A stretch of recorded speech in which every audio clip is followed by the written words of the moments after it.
Bang the gavel. I mean, if you've got those entertainment, he's cheap in that sense. It's just starting from Yep. What's that? It says politics is dead. Well, quite right. Marvellous. Issue to Can I welcome members, invited guests and the public, both here and watching on webcast, to today's meeting of the Environment Committee. Today's meeting will be a discussion with the Deputy Mayor for Environment and Energy, and we encourage anyone to take part in the discussion on social media using the hashtag AssemblyEnv. Now, we've got a few short items of formal business to go through before we start. First of all, please can you make sure that your electronic devices are switched to silent to avoid any unnecessary interruptions this morning. That includes people in the gallery and includes making sure that they're not even vibrating, because that does get picked up by the microphones. Do we have any apologies for today's meeting? Chair, we've received apologies for absence from Assemblymember Sahota, for whom Assemblymember Deval will be substituting. Thank you very much, and welcome to our committee. Can we note the list of offices on the report? Noted? Noted. Thank you. And do we have any additional interest to declare? Thank you. And can we agree the minutes of our 16th of January meeting as a correct record? Agreed. Thank you. And can I ask the committee to note the completed and outstanding actions from our previous meetings? Noted. Thank you. And can I ask the committee to note the recent action taken by me as chair under delegated authority in consultation with party group lead members as set out in agenda item 5? Yep, noted. Agreed. Thank you very much. And can I also ask the committee to note the mayoral response to the committee's letter on plastic waste, the report impact review on the committee's report single-use plastic unflushables, and the impact review of the committee's response to the draft London food strategy? Noted. Thank you. And that now brings us to today's main item for discussion with the Deputy Mayor for Environment, Shirley Rodigues. Welcome to the committee, Shirley. The following GLA officers are in attendance for today's meeting, and the Deputy Mayor may call on them for additional information. So we have in attendance Andrew Dunwoody, who is the Policy and Programmes Manager for Waste and the Green Economy, Elliot Treharne, who is Head of Air Quality, Andrew Jones, who is Policy and Programme Manager for Green Infrastructure, and Claire Jamieson, who is the Principal Policy and Programme Officer, Zero Carbon Policy Team. So welcome to everyone. And Shirley, can I invite you to make an opening statement? Thank you, Chair, and thank you to the committee for inviting me today to give you an update on the progress we've been making on making London cleaner, greener and healthier. This time last year I was at this committee before the final publication of the Environment Strategy to talk a little bit about the Mayor's progress against that strategy, the first integrated strategy we've had for improving London's environment. And since then we've made significant strides in implementing the strategy, which I'd like to touch on. Firstly, the Mayor has taken bold action to clean up London's dangerously polluted air to help improve the health of Londoners. We've delivered 7 of the 12 low-emission bus zones. We've successfully delivered the T-charge in central London. And since the start of 2018, only zero-emission capable taxis are being licensed in London. We've installed over 160 rapid charging points to help taxis and other electric vehicles charge. We've retrofitted over 2,500 buses to meet strict emission standards, and we've also introduced air quality alerts to schools and care homes, audited 50 schools to reduce exposure to pollution, and provided £500,000 worth of grants to implement those audit recommendations. These schemes are already making a difference. For example, NOx emissions from buses on the low-emission bus zone routes have reduced by more than 85%. And on 8th of April this year, we will be introducing the ultra-low emission zone in the central London congestion charge zone area, which will bring even greater benefits to Londoners' health and reduce inequalities in exposure. As well as this progress in air quality, we're taking action to end the scandal of fuel poverty in London and address the climate emergency we are facing. As part of the Energy for Londoners programme, the Mayor has provided nearly £4.5 million worth of grant funding for energy efficiency improvements. To date, the Warmer Homes programme has received over 1,400 applications, and over 400 households have received energy efficiency measures, with hundreds more in progress. The Fuel Poverty Support Fund had, by the end of last year, assisted almost 1,500 low-income households and undertaken 830 home energy visits to provide in-home advice and smaller energy efficiency measures. We continue to support public sector organisations to retrofit their buildings, with the current phase of the refit programme having supported 135 buildings so far, saving the London public sector over 9,000 tonnes of CO2 per year. And we've helped over 450 London households retrofit solar onto their homes through our Solar Together London programme. This is in addition to the significant solar capacity being secured on new development. In light of National Government's failure to provide a lead on climate, the Mayor of London is stepping up. We are working with 11 leading businesses committed to working to take bold action on climate change through the London Business Climate Leaders Group to go further and faster than government. And in September, the Mayor has announced his intention to hold the first ever London Climate Action Week, which will be held in July this year. We're also making good progress on making London greener. By March this year, the Mayor will have directly funded the planting of over 170,000 trees. This is more than the previous Mayor funded over his 2 terms, and we've achieved this in less than 3 years.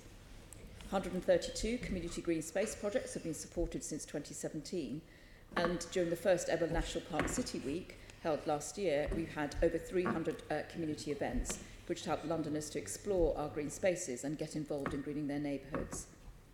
We're also addressing London's waste mountain. To help cut plastics, we've already installed 20 drinking water fountains, with plans to install a network of over 100 over the coming years. And this is on top of the 2,200 refill points which are now available across London. We're leading by example and have phased out the use of plastic bottles, cups and straws at City Hall, and we're supporting nearly 150 SMEs working on low carbon and circular economy business models. These actions are making a difference to Londoners' lives now, and we will continue to take action and make the case to others to take action to make London even cleaner, greener and healthier. Because, as we all know, the Mayor's actions will not alone be sufficient, particularly in areas where he simply doesn't have the powers or resources to take the scale of action needed. Earlier this month, the Mayor brought together Metro Mayors from across the country to make the case to the Secretary of State for Environment and Health, Michael Gove and Matt Hancock, for greater investment in UK cities to improve air quality. We will continue to take this lead nationally and internationally to encourage others to create the change we need. I'd like to finish by thanking the Environment Committee for your input and recommendations over these past few years, many of which I think have made their way into the environment strategy, like those on plastics. And that's really helped to inform our work, so thank you for that. Thank you. Thank you very much. We're now going to...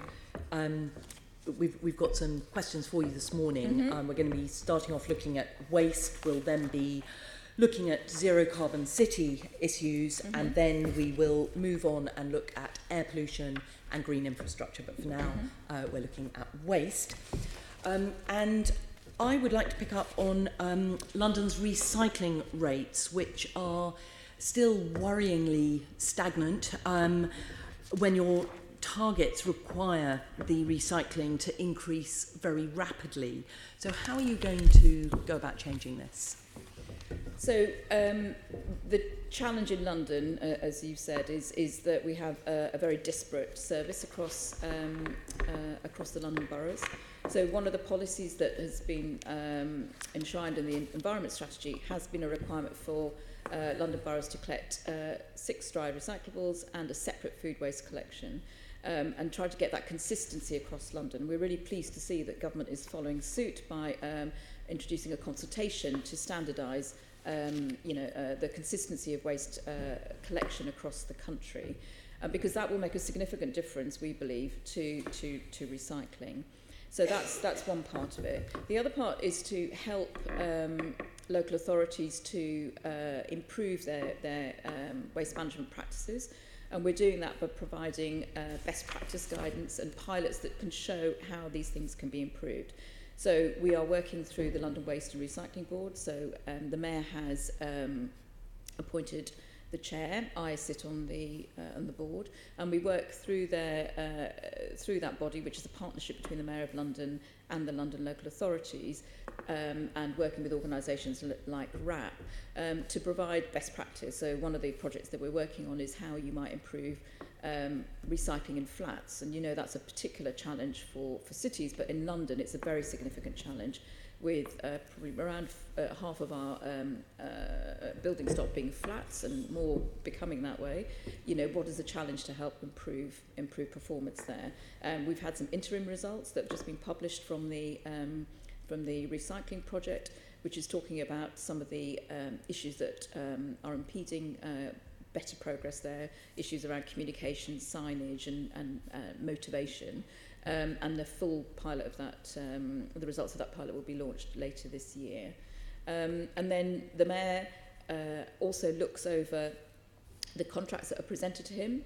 So we don't get to see all of the contracts, just new ones. And as you'll know, that's one of the issues is the length of recycling contracts are so long that you don't get the opportunity to review them.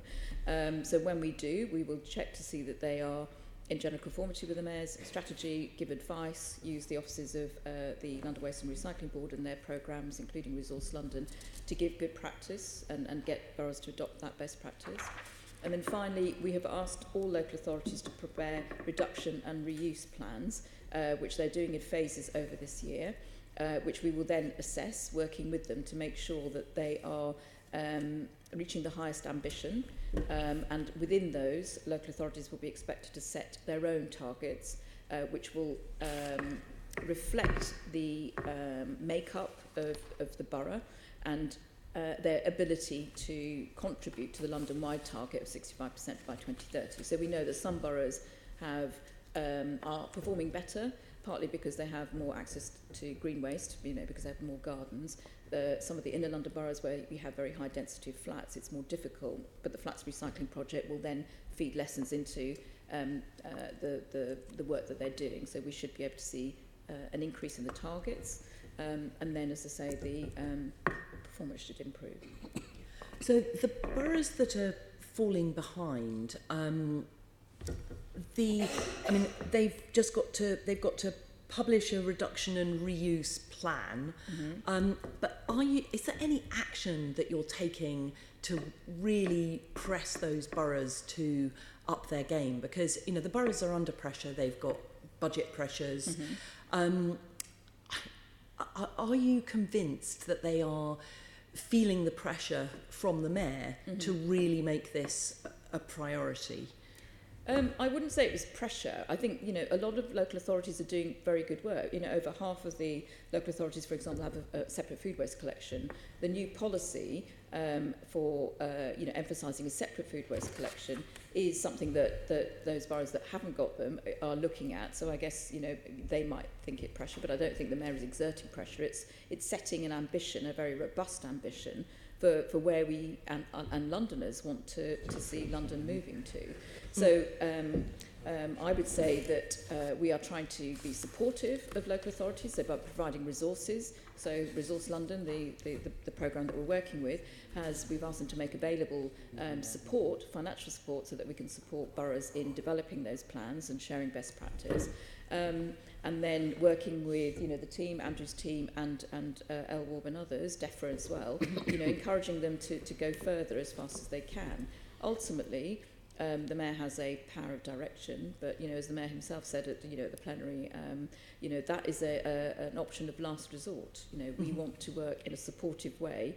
We understand there are challenges that boroughs are facing, and we have been making the case to government, to DEFRA, on some of those issues, including the lack of funding, and the need for a better policy framework. So the waste and resources strategy that came out recently, and the subsequent consultations on, for example, consistency of collection and the moving to support for anaerobic digestion, all of those things are policies that the Mayor has been progressing and pushing for a long time. So it was very heartening to see that government has taken that on board. Mm-hmm.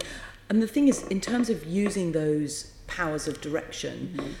kind of how bad do things have to get before before those powers would be used. I mean, for instance, Barnet Council have suspended their separate food waste collection, which is a requirement in the environment strategy. Are there any other boroughs who have actually suspended their food waste collection? Not that I'm aware of. And that doesn't trigger the mayor actually using a power of direction? So the power of direction is a legal, requires a legal approach to be taken. So you have to take a proportionate approach, and you have to take a measured and make sure that a due process has been gone through. So that's what we've been doing. So in order to do that, you have to assess what the borough has done and make sure that you have reasonable grounds to take that power of direction forward. As I've said, the mayor doesn't want to use his power of direction. He wants to make sure that the local authority addresses the deficiency. So in Barnet's case, we have said that the mayor is minded to use his power of direction, but what we want the borough to do, and which they are doing and have agreed to do, is go through the process of setting out the case for how they might introduce a separate food waste collection, and what are the issues that might impede them to do that, doing the appropriate modelling work, using independent consultants. And that process is now being undertaken, and when that reports, which is due a bit later this year, we will then review that with the local authority to then decide what further steps need to be taken.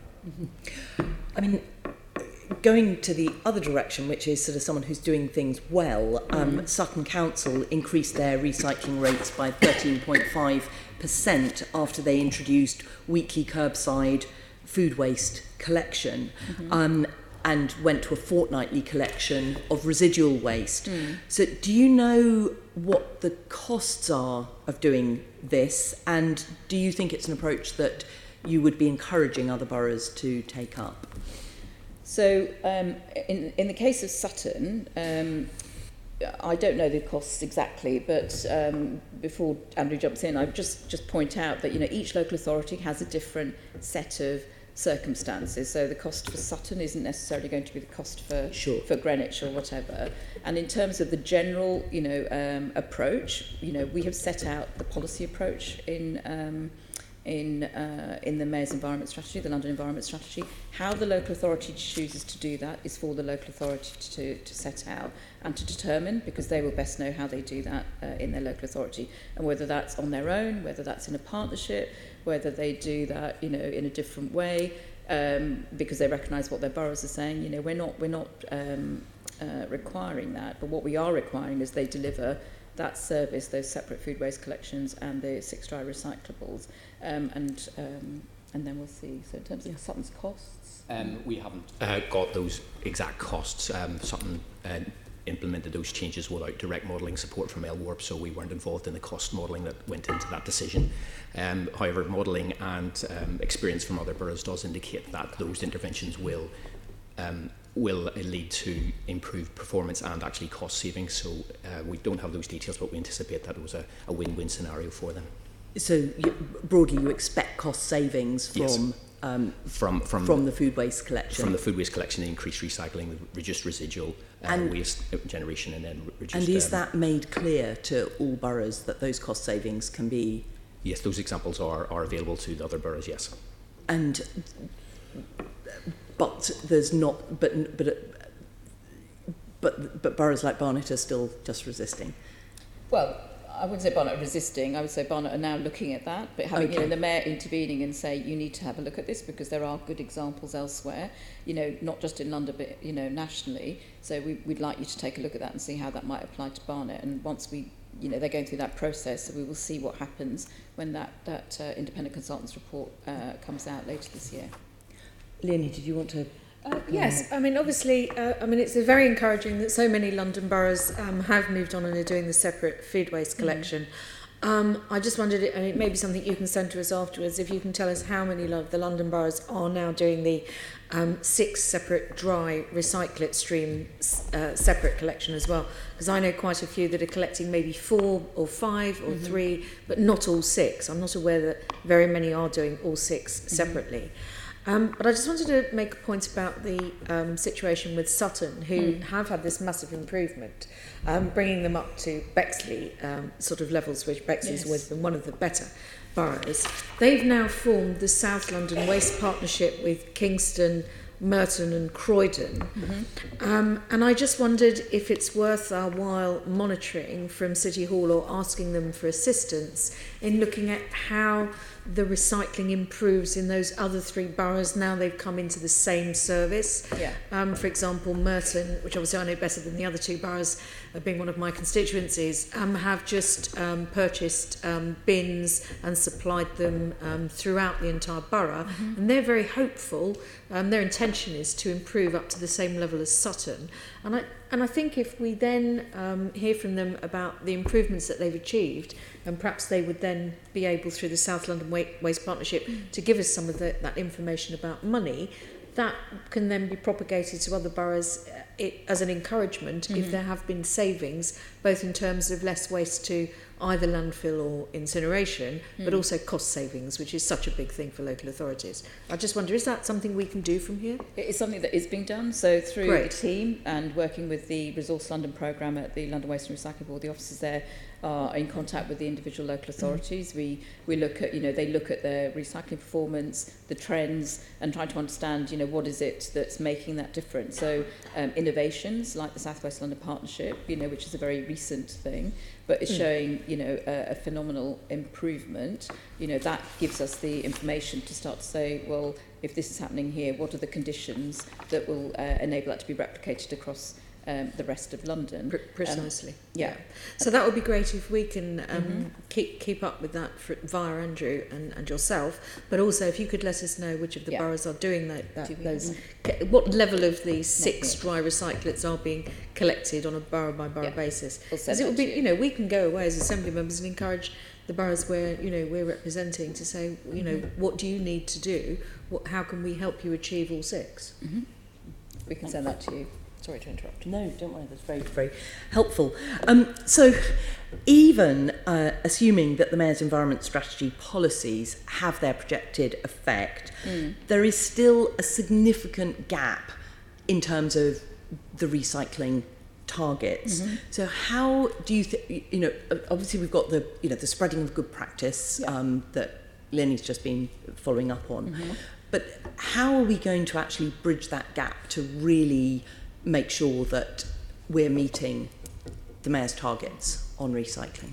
So again, the gap is going to be made up by looking at commercial waste, the increase in commercial waste collection. So there's the waste that is produced by businesses or schools and so on is very similar to household waste, sort of paper and so on, cardboard. So we have said that is a huge resource that is being wasted. It's just being sent to be landfilled or incinerated, and it should be much more of that should be recycled.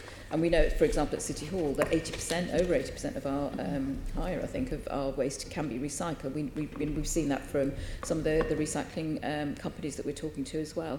So we want to see a huge step up in commercial waste recycling. So again, through the London Waste Recycling Board, we've asked for them to concentrate on offering advice on how boroughs can look to improve their commercial waste collection and offer that service to the businesses in their area. They have a dedicated officer to look at that, and that is really the opportunity that will get us to the targets that we've set in the environment strategy, the municipal waste recycling. Even on your projections, it looks as if, based on that about 35% of domestic waste was going to be recycled by 25%. But to get back on track, we need to get to a rate of about 50%. So it's, that's big. I mean, it just sort of feels like we need something much more to get those rates up to speed. So within the powers and the ability that the Mayor has, and within the financial constraints that local authorities are working under, we completely understand that the challenge. That is a big challenge, and so we are doing what we can do with the powers we have. and the, largely through support and directing boroughs to where there is good practice. What about reducing waste in the first place and reducing the materials that are being used and consumed at every level of Londoners' lives? So the Mayor has set a food waste target, a food and packaging waste reduction target, and that's again one of the things that we've been asking boroughs to look at in their reduction of recycling plans. We're doing our own work, for example, in trying to reduce single-use plastics, so, with our work on refill and drinking water fountains. But largely that is an issue that has to be dealt with at a national government level, and we're pleased to see that the government has come forward with consultations on the various plastic packaging and increasing the use of recycled content and deposit return schemes and so on. So those are sort of systemic things that need to happen to really drive down the production of waste and increasing the use of recycled content. And then in London, we are doing, as I've said, working with the local authorities, many of them who are doing some very good work around campaigns and so on to encourage people to waste less or use, and not produce so much waste in the first place. But I would say ultimately a lot of that needs to be designed out in the first place. I was given an answer to a mayor's question that said that you need an extra £100 million from government to increase the recycling performance across London. Can you explain sort of what the how that 100 million would make what difference that would make in terms of getting back on track? The estimation was, the calculation was what would be needed to fund the increase in household waste and local authority collected waste rather, and that was in the order of 100 to 300 million pounds, and then offset against that would have been the reduction in waste disposal costs and income from recycling, which would bring you back to the 100 million. So that would be the order of expenditure that would be needed to support local authorities to put in the services and the infrastructure that would help meet the recycling target that the Mayor has set. Government have said that funding is available, that is what local authorities are funded to do. So their view is that local authorities are funded already to do that. And it's a matter of looking at their budgets and prioritising the service, which, as we know, is a very difficult issue for local authorities. So we continue to make the case, and what we've argued is for devolution, for example, of the landfill tax credits, and I think London's fair share of that would be something in the order of 100 million. We've asked government to look at other sources of funding and to really think about, this isn't just a London issue. Nationally, the recycling rates are stagnating across the country and need to be really improved. So that needs a different way of looking at how we support recycling infrastructure in London, so in the country, not just in London. Okay, and then just before I hand over to Tony to move us on, I just want to pick up on unflushable waste. We've done a lot of work on this committee on single-use plastics and waste like disposable nappies and period products, things that have very high levels of plastic content. Do you think that there's anything different that you could be doing in terms of dealing with that waste, so it's not just either going to landfill or being incinerated? Partly some of that is a national issue, because it's about how do you ensure that the manufacturers really look at the design of their products to make sure that they are either flushable or they're reducing use of plastics or materials that can't be dealt with in the sewer system.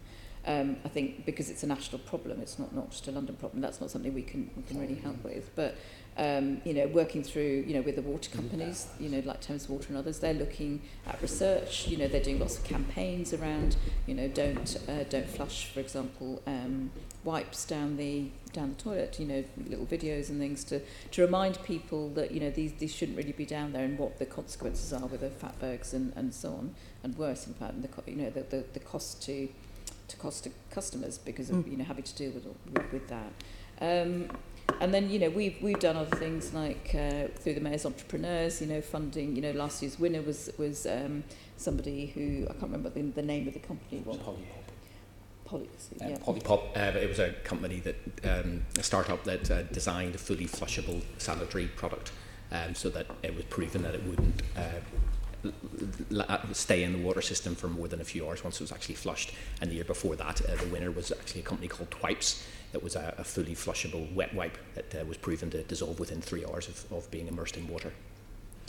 And I mean, because actually the whole business of flushing all this waste, are you not doing more work to encourage reusable products rather than things that need to be disposed of in the first place, I suppose is really where I was heading with this. The reusable nappy schemes, all the reusable period products that are available.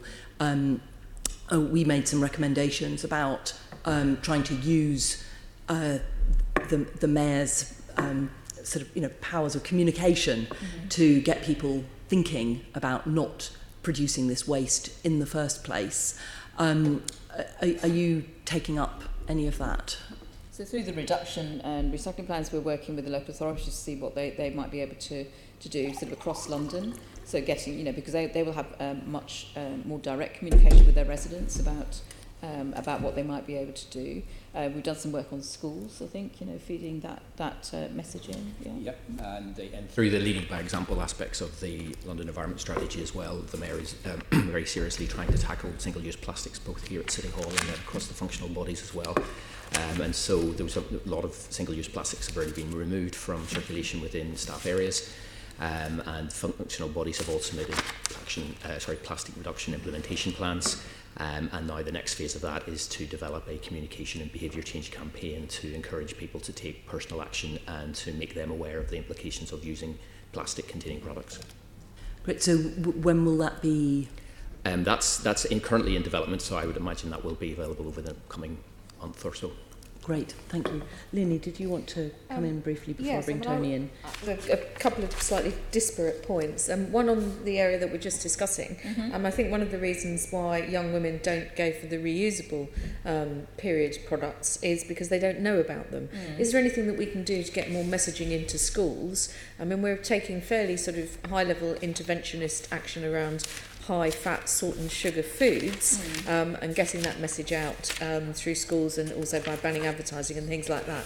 Can we not also as an adjunct to that in terms of our plastic reduction programme, try and do something to get that messaging into schools, because it is something that is discussed in schools during the, they change their name all the time, but is it PHSE, one of those alphabetic spaghetti things, public health and sex education, is that? I can't remember what they're, but so that the reusable products are featured alongside other products. And it also then addresses period poverty, which is something that a number of Assembly members have been drawing to the attention of the Mayor as well. So that was just a sort of point about that.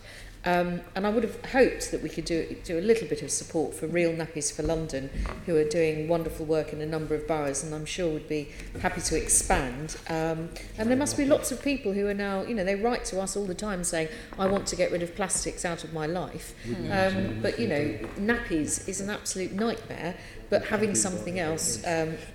so that you don't have your house filled with nappies that you have to wash, but having a nappy service, I would have thought is something that we could just, with a bit of will, put something into. But I actually wanted to talk about textiles. And we've just had the report from the Environment Audit Committee, Mary Cray, and I made a submission to that. I've been working with the Charity Retail Association, and locally we have Wandsworth Oasis, who've been absolutely fantastic. They've been talking to the people who run the waste transfer station, so that they give out leaflets to say, don't bring your textiles here, perhaps bring them to one of our shops. Isn't there something more that we can do to divert textiles out of the stream that goes into incineration? The fast fashion has meant that so many items could easily be reused and recirculated. It may even contribute to helping the high street stay alive through charity shops, which is why I've also been talking to the Charity Retail Association about this. I mean, surely there's a big opportunity here for City Hall to be leading by example, and it meshes with a number of our other programmes. So we already are. I don't know if you've seen our Love Not Landfill campaign, which is something through working through the London Waste and Recycling Board. We have been promoting what are they called?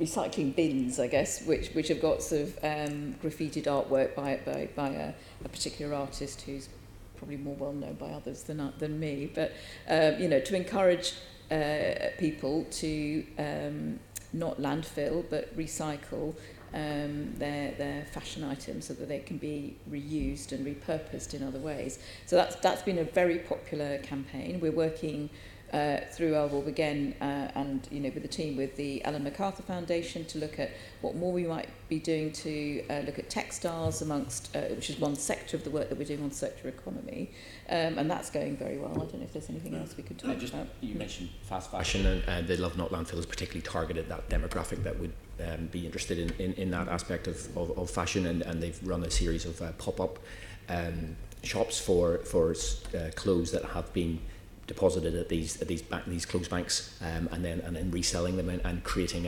a social media interest around that, and those have been very successful, and so those pilots are continuing to be run and explored and are going to be developed further because of the success of them so far. That sounds good. I'm not saying that the Mayor himself has to participate in swishing events in pop-ups, but encouraging people to do that sort of thing I think is really important. Perhaps you could tell us where these artistically decorated textile installations have gone in. Is that all London boroughs, or is that targeted to certain places? Finally, I just wanted to raise the thorny issue of flats and flatted blocks, which we know is an absolute problem in many boroughs. It drags down the recycling level. I think some local authorities are not providing sufficient recycling bins.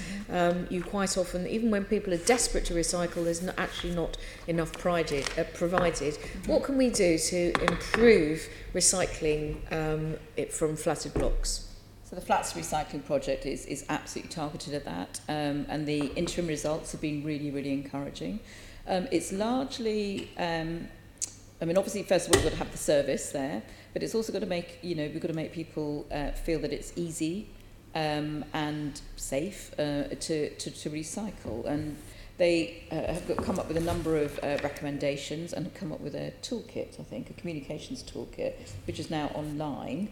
Do you want to talk a little bit more about it? So the flats recycling programme is sort of 5 key areas that they're focusing on, and that sort of addresses, as Shirley mentioned earlier, a lot to do with messaging and making sure that really reaches out and connects with the residents of the flats. It addresses the in-house storage problem of not having sufficient storage to segregate waste before you deposit in bins, and then makes it more convenient for the residents as well, so making sure that they've got bags to put recyclables in, but then have also got ready access to bins that are the right size and the right shape, and but also readily accessible. So more smaller bins is what they're really promoting at the minute, making sure that it's very convenient for all of the residents to deposit recyclables and make sure that they participate fully. And then there is actually another part of that as well, which is information packs from landlords within those flatted properties, making sure that they've all the information they need and the encouragement to actually participate and recycle as much as possible.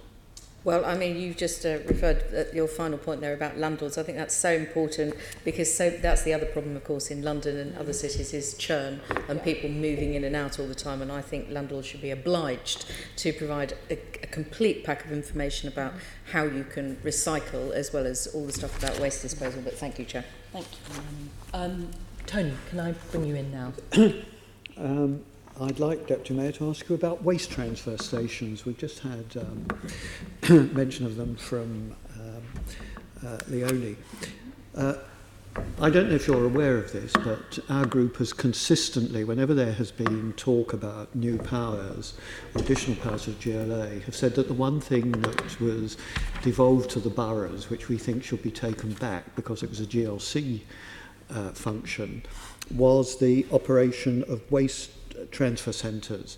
And we've been kind of spelling out today some of the advantages there might be, consistency in seeing that the stuff which goes there, stuff for recycling, can be properly weeded out, and a consistent level of service. Can I ask whether or not the present Mayor has any views on the matter? On taking control of waste transfer stations? Yes. We've been that it should be London-wide.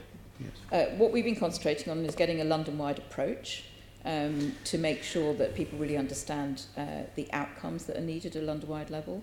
The problem we've inherited, as you know, as you mentioned the GRC, is that we have disparate contracts and disparate structures. Yes, of course. And to unravel that and to try and change that would need national legislation.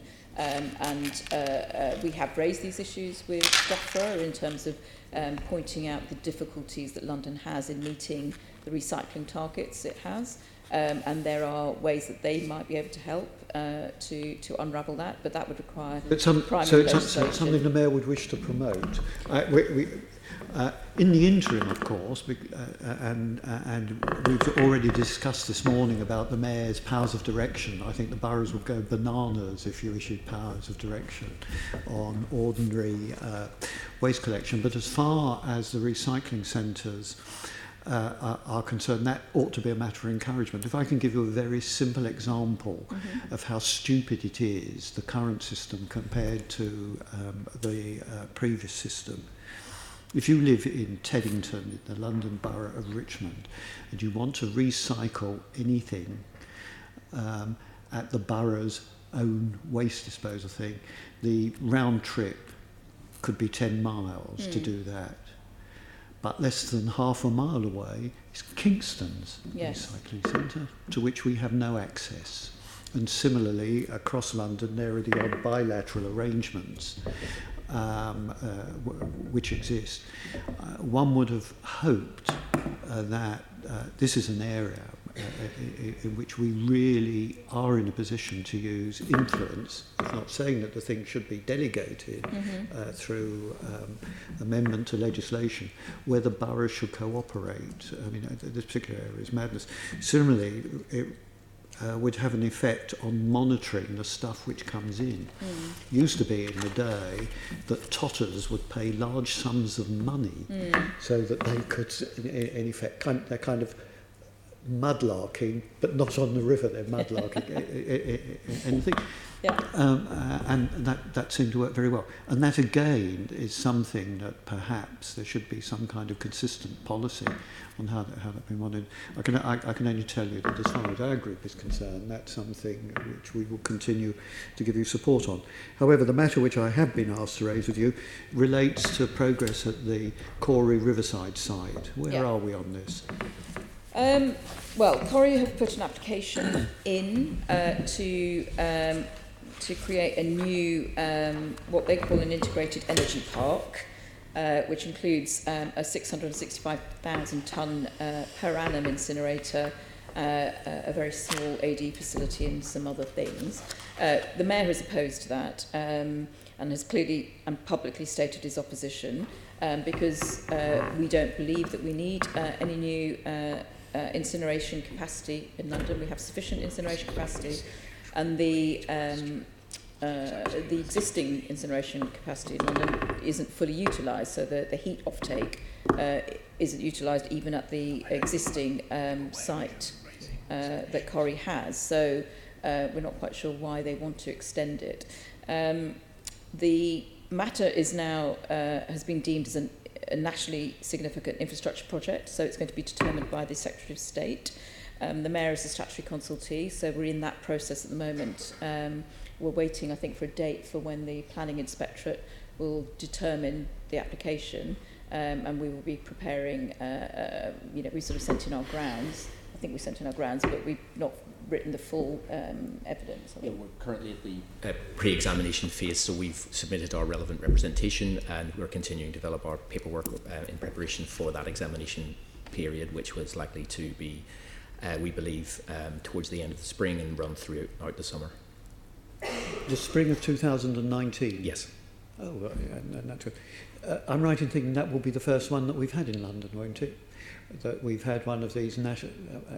I'm excluding airports or that sort of stuff, where we have had one of these schemes which are deemed so important that it has to be determined by the government. And that will be the first, won't it? Yeah, I think I'm not sure about the importance, but certainly on the size of it, I think. Yeah, yes. I think it's been determined on the size of the tonnages and the energy expected energy output. I think. Can I ask, who is it who supports the Mayor in his belief that there is sufficient incineration capacity in London? Well, I think the government does. I think. Do they? Well, the government in its waste strategy has looked at its strategy, saying that if their targets are met, they don't believe any new energy from waste infrastructure is needed in England, I think it is, rather than the country, the country. So, I think we have support there from the government, and certainly the consultation responses that we've had were very supportive of the Mayor's policies about ensuring that our focus is on recycling. That the infrastructure that we have very many incinerators in London, many more than we need, we think, and that we think that's partly why recycling has been stifled. And we want to make sure that those existing incinerators have the energy taken off them and used. And you'll know that we've been talking about this for many years in London, and we're only starting to just see the start of that heat offtake to be taken and used by homes. Waste is such a valuable resource. It's shocking that it's being incinerated. Yes. Well, of course, there is a contrary view, which in fact, of course, it is the ultimate sustainability. It's turned into energy, and the stuff which is left as a residual from that is used as aggregates. My understanding is, indeed, this is part of the Corey case, or whoever it is who owns Corey now. I think that the company has been taken over. Now, the reason we're holding this meeting and we're discussing waste is related to the fact that the targets aren't being met. Now, what you have said about surplus incinerator capacity depends on the fact that waste recycling rates are going to improve. There doesn't appear to be any substantial evidence that that's happening. Isn't it a kind of dog in the manger attitude to say, therefore, we don't need any more incineration? No, I don't believe so. The Mayor has set an aspiration in order to ensure that the valuable resources that we have are, that we extract that maximum value, and we do that by recycling. That anything that is residual is then dealt with through the waste hierarchy. We want to minimise what's left to be dealt with through landfill or incineration. We have sufficient capacity to deal with that if people meet that recycling rate, and we know that people want to recycle more, and we know that it's valuable to recycle more. So I don't think it's dog in the manger. I think it's absolutely the right thing to do. Everybody. We've had countless reports talking about the value of the circular economy to jobs, to climate, to resource consumption, and not wasting resources. And it's absolutely essential that we start at the top of the waste hierarchy, which then minimises the need for additional waste incineration. That's all motherhood and apple pie for the nation and national policy. We're here in London. I look out at the river here. What more sustainable way is there of transporting waste than by river to an incinerator on the river?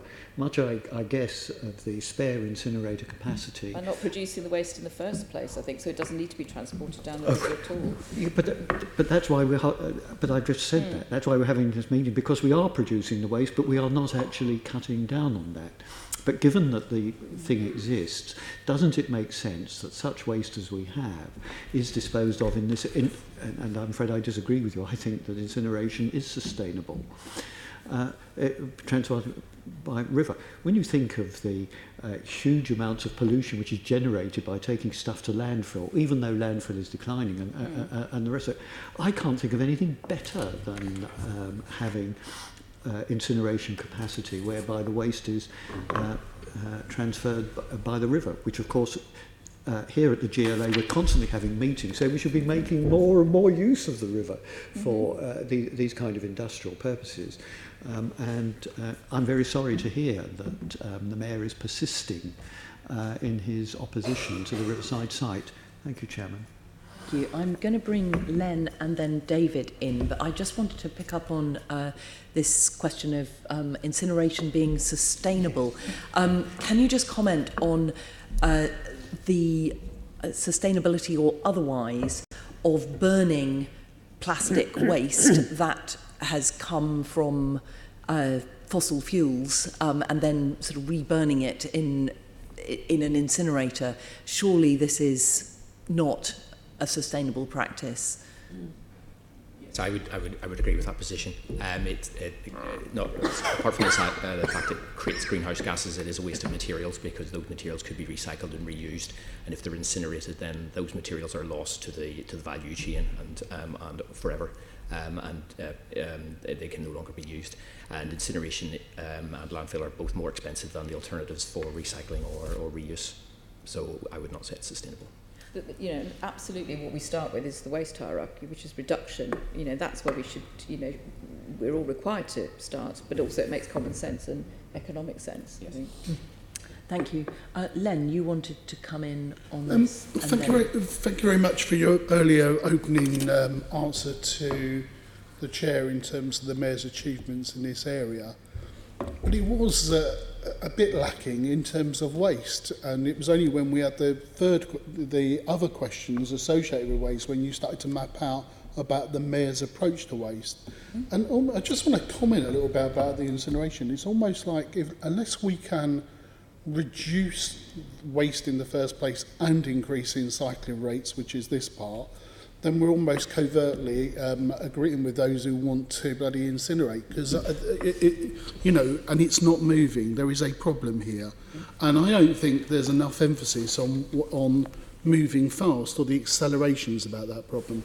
So I'm new to this committee, so forgive me, but the issues between recycling rates and the infrastructure, two lots of infrastructure I want to talk about. Those who take decisions about it, i.e. the waste infrastructure. My colleague, Assembly Member Cooper, highlighted one of where people are coming together, which I think is those issues. And then I think there's infrastructure about how you deal with recycling in the first place and why people are not doing it or not doing it and motivations.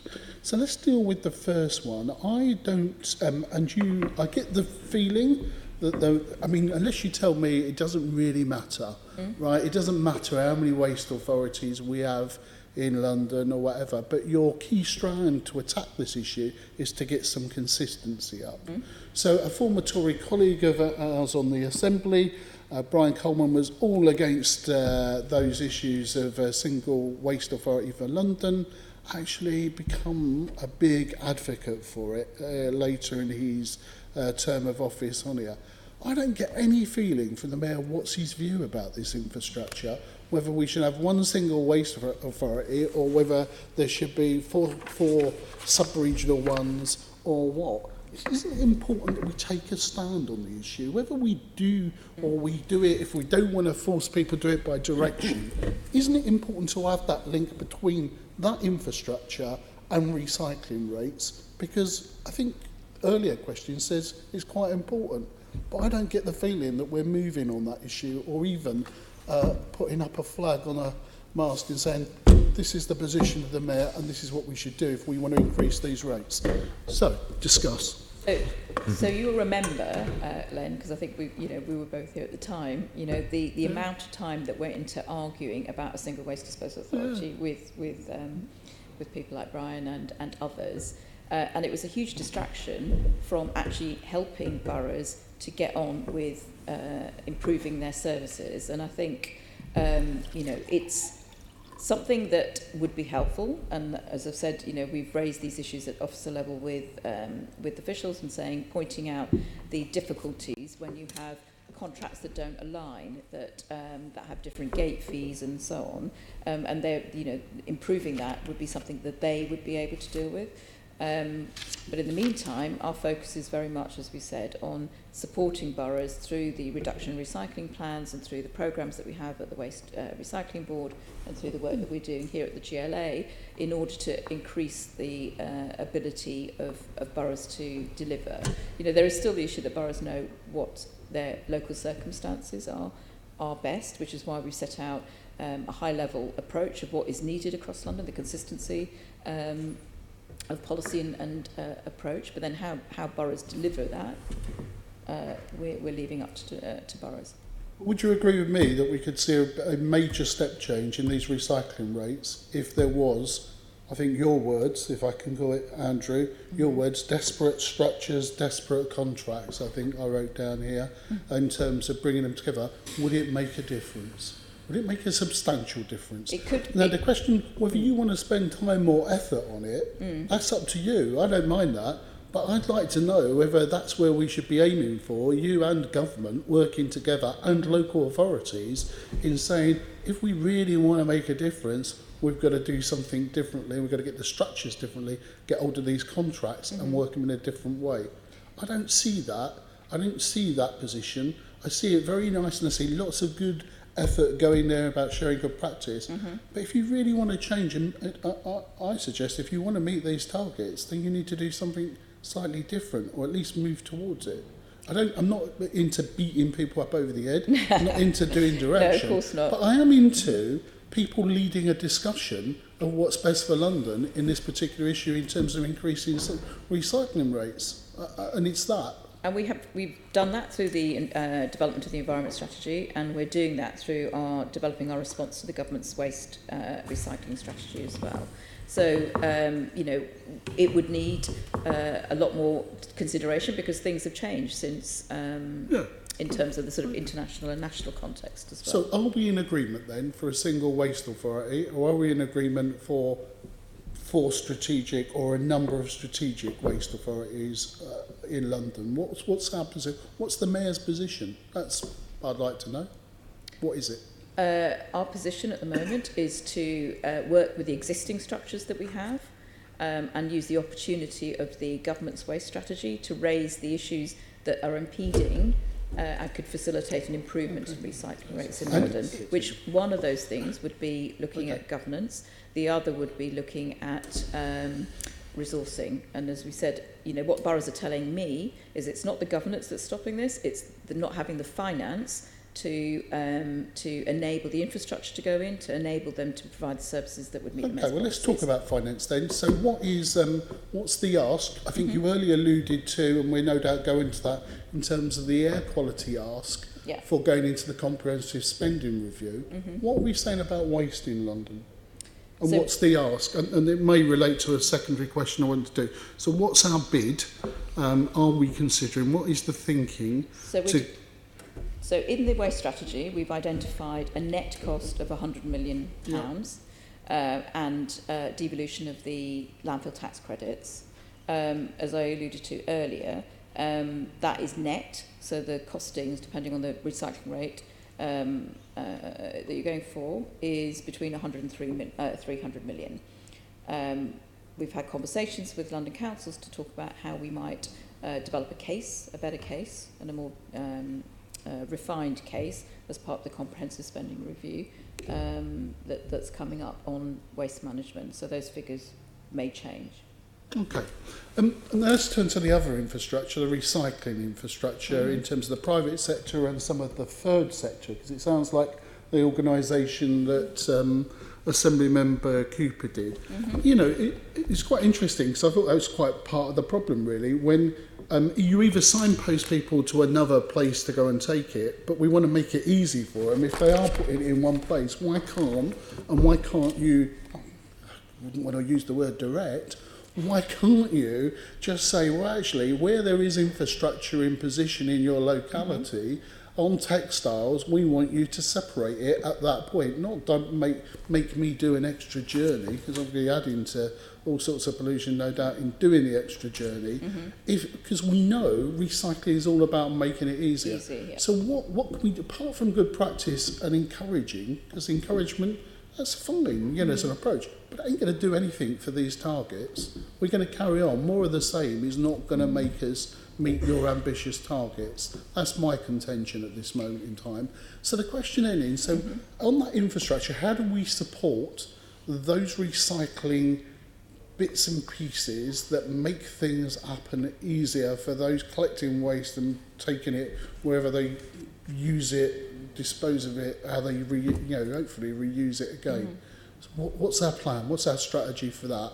And what we're doing about that infrastructure? And where I presume it won't be just your unit. This will cross over to the LEAP, isn't it? Because one of the arguments about recycling is it could be commercial. Some of it may need subsidy. I think there's an argument about subsidy. I'm not afraid of talking about subsidies. So tell us what the strategy is and what the thinking is. So the strategy that we've set out in the Environment Strategy and the London Plan talks about making sure that we have sufficient space for facilities, for reprocessing, recycling facilities and so on. And the Environment Strategy sets out the policies. The mechanism for ensuring that boroughs take this seriously is through the reduction in recycling plans. Now, this is a new approach. Previously, other than the contracts when they came up, every 10 whatever years, that was the only approach that the mayor was able to intervene and say, this is, you should really be looking at things differently. But as you know, the mayor's powers are very limited in that he can comment on the contract specification before it goes out to tender. But once it's gone, that's it. Other than sort of a voluntary approach with boroughs. The reduction of recycling plans, boroughs are mandated to prepare them, and they're mandated to look at the whole of the service. So one of the things, Assemblymember Arbour talked about waste transfer stations and making things easy for people not having to travel across the borough. We've asked boroughs to look at cross-borough arrangements so that, in where I am in my borough, I face exactly that problem, to say, well, you've got to make it easy for people, so we would like you to look at that. And as part of that approach, that will give us a sense of what is possible for boroughs and what more they might be able to do. Some of that would require contractual changes, which then incurs a cost. Sometimes it's not the willingness of the borough to do that, it's the willingness of the contractor, which is a big issue for certainly some of those East London Waste Authority boroughs that have some very poor recycling rates. And that's something, again, that we've been looking at about what more we might be able to do to get those contractors to really step up their game in London, because they're impeding the recycling rate for those boroughs and then consequently London. So that's the mechanism, and through that mechanism we will be assessing and challenging the borough's response to delivering. Whether it's the makeup of their service, using the best practice that we've seen from, say, Sutton or other boroughs, to say, well, they're able to do it, and it could bring you waste savings that you could redirect into the service that would enable you to do more or to do better. So why, what's your rationale for not doing that? Because we will, that's exactly what we're going to be doing. And then ultimately, the mayor has a power to direct, but as I've said, we have to go through the process to make sure that we are on solid grounds for taking forward any sort of action like that. But he's not likely to use that, is he? Because he wants to go with I think it's no one right answer to it, a consensus approach. But there comes a time, would you not agree, when that consensus approach doesn't work? So, I'm not going to put you on the spot, when's the mayor going to do a direction? But I suppose, can I ask it for a different angle then? Okay, so we know on some of the... So have we got projects in the pipeline where we're working with local authorities? So you mentioned one about the encouraging the cross-border issue, which answers Assemblymember Arbour's point. But partnerships with either the third sector or the private sector, maybe it requires a bit of subsidising pump priming for the alternative infrastructure, not the incinerator infrastructure. Corey's are way ahead of there. There must be some of those in London. So how many projects have we got like that are active, that may well be talking to other colleagues in this building from an economic development point of view and supporting those terms? So what have we got? We've got a couple of projects, again, through working with the Waste Action Board, but also through the Economic Development team, accelerators, so people coming up with ideas for new products and new services. The commercial waste service that I was referring to, which is about encouraging local authorities to collect more commercial waste. That's either the local authority themselves or creating new partnerships with the private sector. So that circular economy approach is really about how do we encourage new businesses or existing businesses to change their business models, to recognise the business models are changing, to focus on more of that circular economy approach, that it reduces the amount of waste produced in the first place, reduces the amount of waste that has to be disposed of in a more unsustainable way, like incineration or landfill. And I suppose lastly, Chair, if I can, just ask... Yes, if you can be slightly speedy, because we're beginning to get a bit behind on time, and I do want to bring David in briefly before we move on. So, in terms of supporting some of those areas, so if we take Assembly Member Cooper's project on textiles, if they're working in a borough and we map what we think the gaps are independently, or maybe working in partnership with others, of what we think the gaps are in London at different levels of bits we want to recycle. Is that true? Have we got an independent assessment, or is there a partnership assessment done by the board that you mentioned? I'm not quite sure about the gaps. We know that we need to do more on certain sectors, but then that's, I don't think we've got a sort of borough by borough map. That local authorities would get a sense of, where, if they're not collecting, say, enough food waste, but I'm not sure we would have a map of... not a map of gaps. We've got a waste map that shows the infrastructure we have in place for various waste streams, but that's more about the existing infrastructure and in order to be able to protect that rather than gaps per se. Would that not be useful to have one? Possibly. I'm sort of struggling to... At a very specific level about textiles, for example, that are wasted in Southwark and, Bromley, I think understanding that, you get a sort of high-level view, which I think we've done through Elwall's sort of sector economy report, which recognises the value in that sector that needs to be then addressed. That gives you the sort of high-level size of the problem. They've also come up with a route map for how you might look at that, and they've got various projects in train to help reduce that approach, which includes some of the support, the accelerators and the technical groups and the best practice groups and so on. And then we have the finance available, to support that through LEAP and other programs. So I think we have that in place. I'm not quite sure, if you're looking at a very specific issue, then how, we'd have to do more research, I guess, on that. Okay, thank you. Thank you. David, if you want to just come in on this as briefly as you can. Just a quick question, actually. Yeah, morning. I noticed in answer to Assembly Member Arber's question on incinerators, you said that London has many incinerators, many more than we need. I just wanted to ask you, how many have we got, according to your figures, and how many do you think that we need? Don't need any more. And we've got about 3 or 4, I think. Four. I believe. I'm not sure I have the information. So we've got 4 at the moment, and that's more than we need, do you think?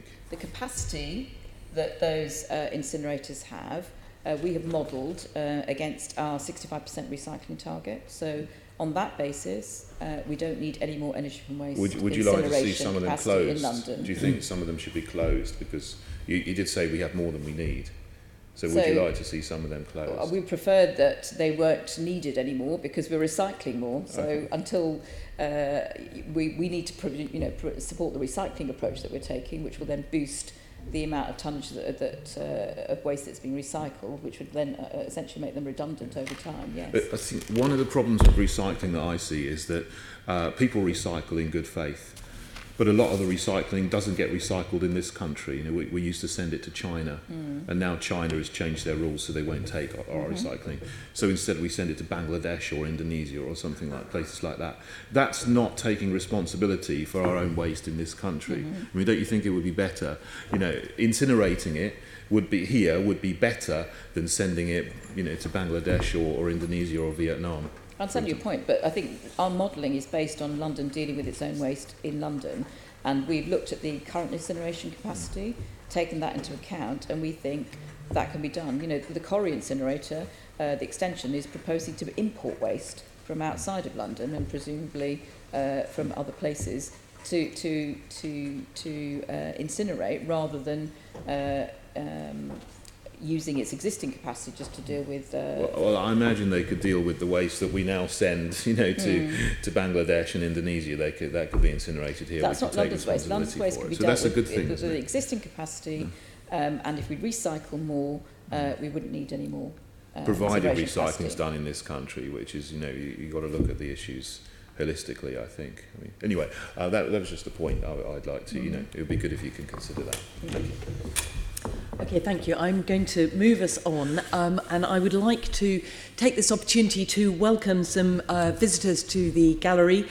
We have students from New City College, Hackney, New VLC College, Newham, City and Islington College, Islington, and Richmond upon Thames College from Richmond, who are undertaking environmental campaigns as part of the My World, My Home programme in their colleges and communities this year. So welcome to all of you. We've just been talking about waste and recycling, and we are about to move on to discuss the climate emergency.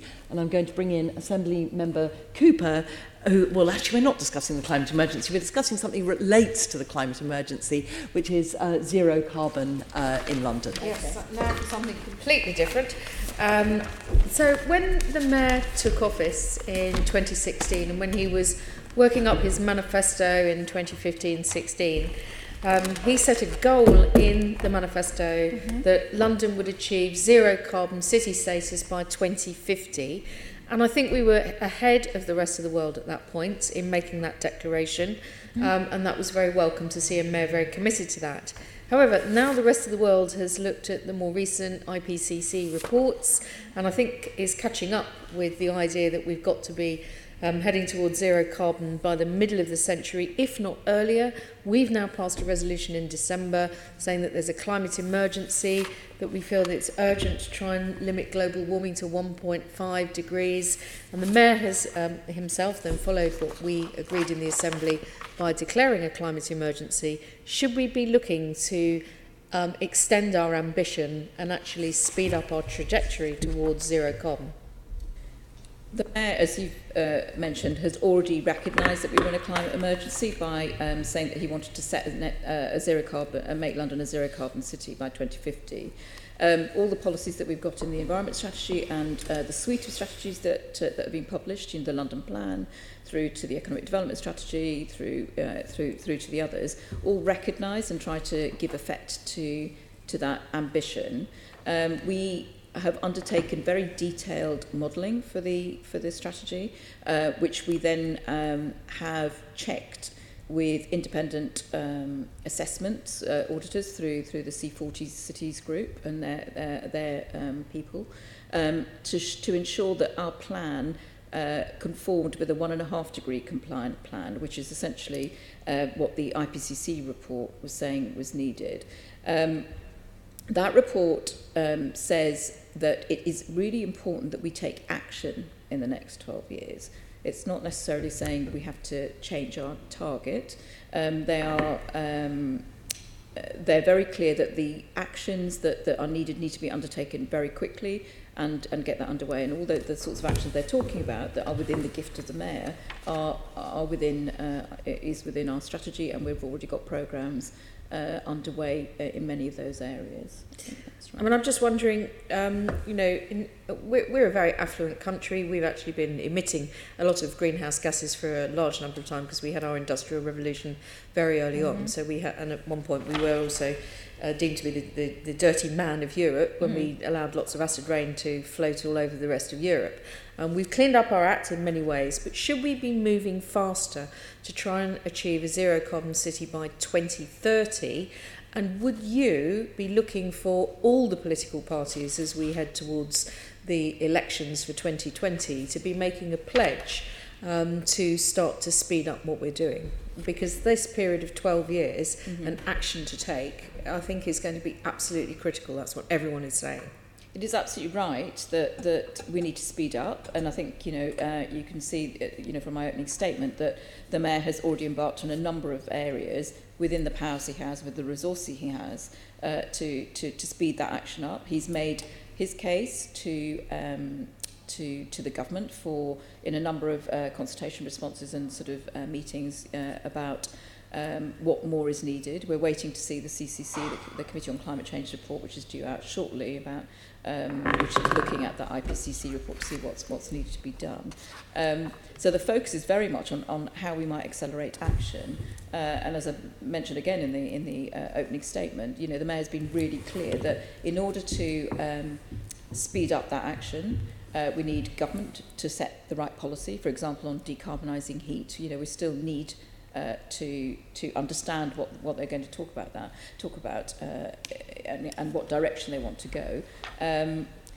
The biggest policy they could help with is making energy efficiency and funding energy efficiency a real infrastructure, a national infrastructure priority, because it would help not only our carbon targets, but also help, the scandal that we have of 1 in 10 households being in fuel poverty in London. And as you mentioned, we're an affluent society, and that's shocking. As you know, because you've heard me talk about that only very recently, that's a view that I share very strongly, that it needs to be a national infrastructure priority. But if I can just come back to the carbon trajectory for the mayor.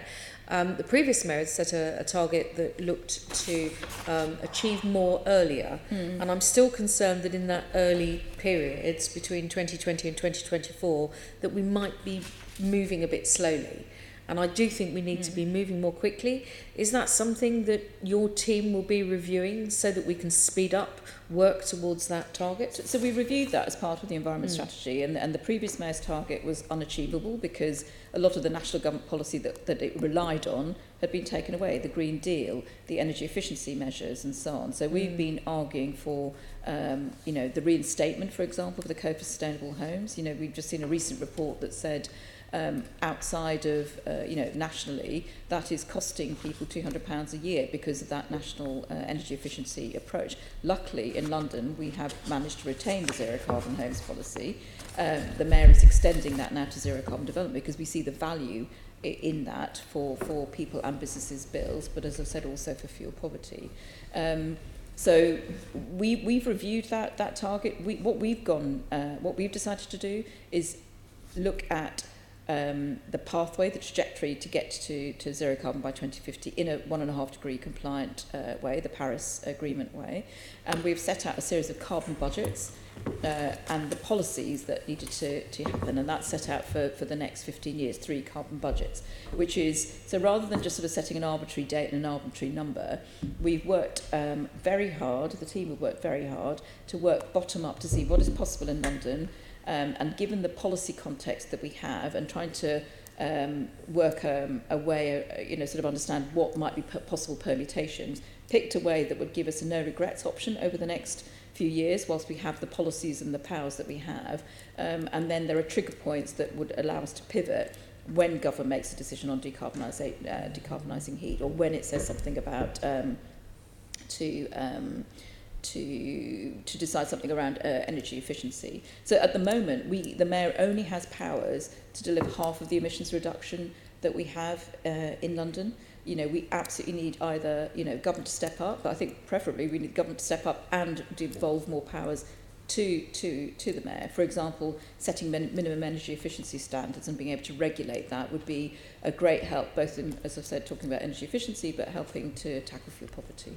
I want to move on to talk about domestic energy efficiency, but I do actually really agree with you. And London did very bad. The scrapping of the Green Deal and Eco has never really delivered, and the Green Deal has never really delivered. And obviously, scrapping the Code for Sustainable Homes has been really unhelpful. Yeah. But it's not just those new homes. It's obviously good that the mayor is saying let's keep zero carbon homes for new build. But we've also got the issue of the vast amount of London's housing stock that the Green Deal and Eco hasn't really even touched the sides. I think most loft insulation has been done, but other elements of insulation, very difficult. It's a lot of the stock here is Victorian and Edwardian, solid wall, so on and so forth. What are we doing around domestic energy efficiency retrofit? And it's not just for housing associations and local authorities to step up. We also need to be driving that much more, I think, in the private sector. The private rented sector particularly has been massively growing. And I just wondered if you could set out what we're going to be doing on this, because this really addresses also fuel poverty and really high bills that some people are suffering from. So the mayor, when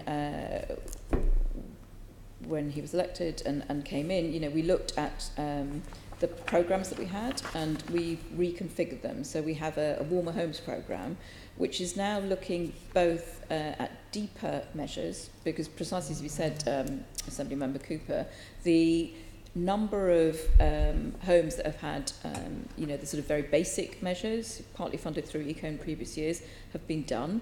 And really, to get the carbon emissions and to deal with the fuel poverty, the problems that we have in London, we really need to go much deeper.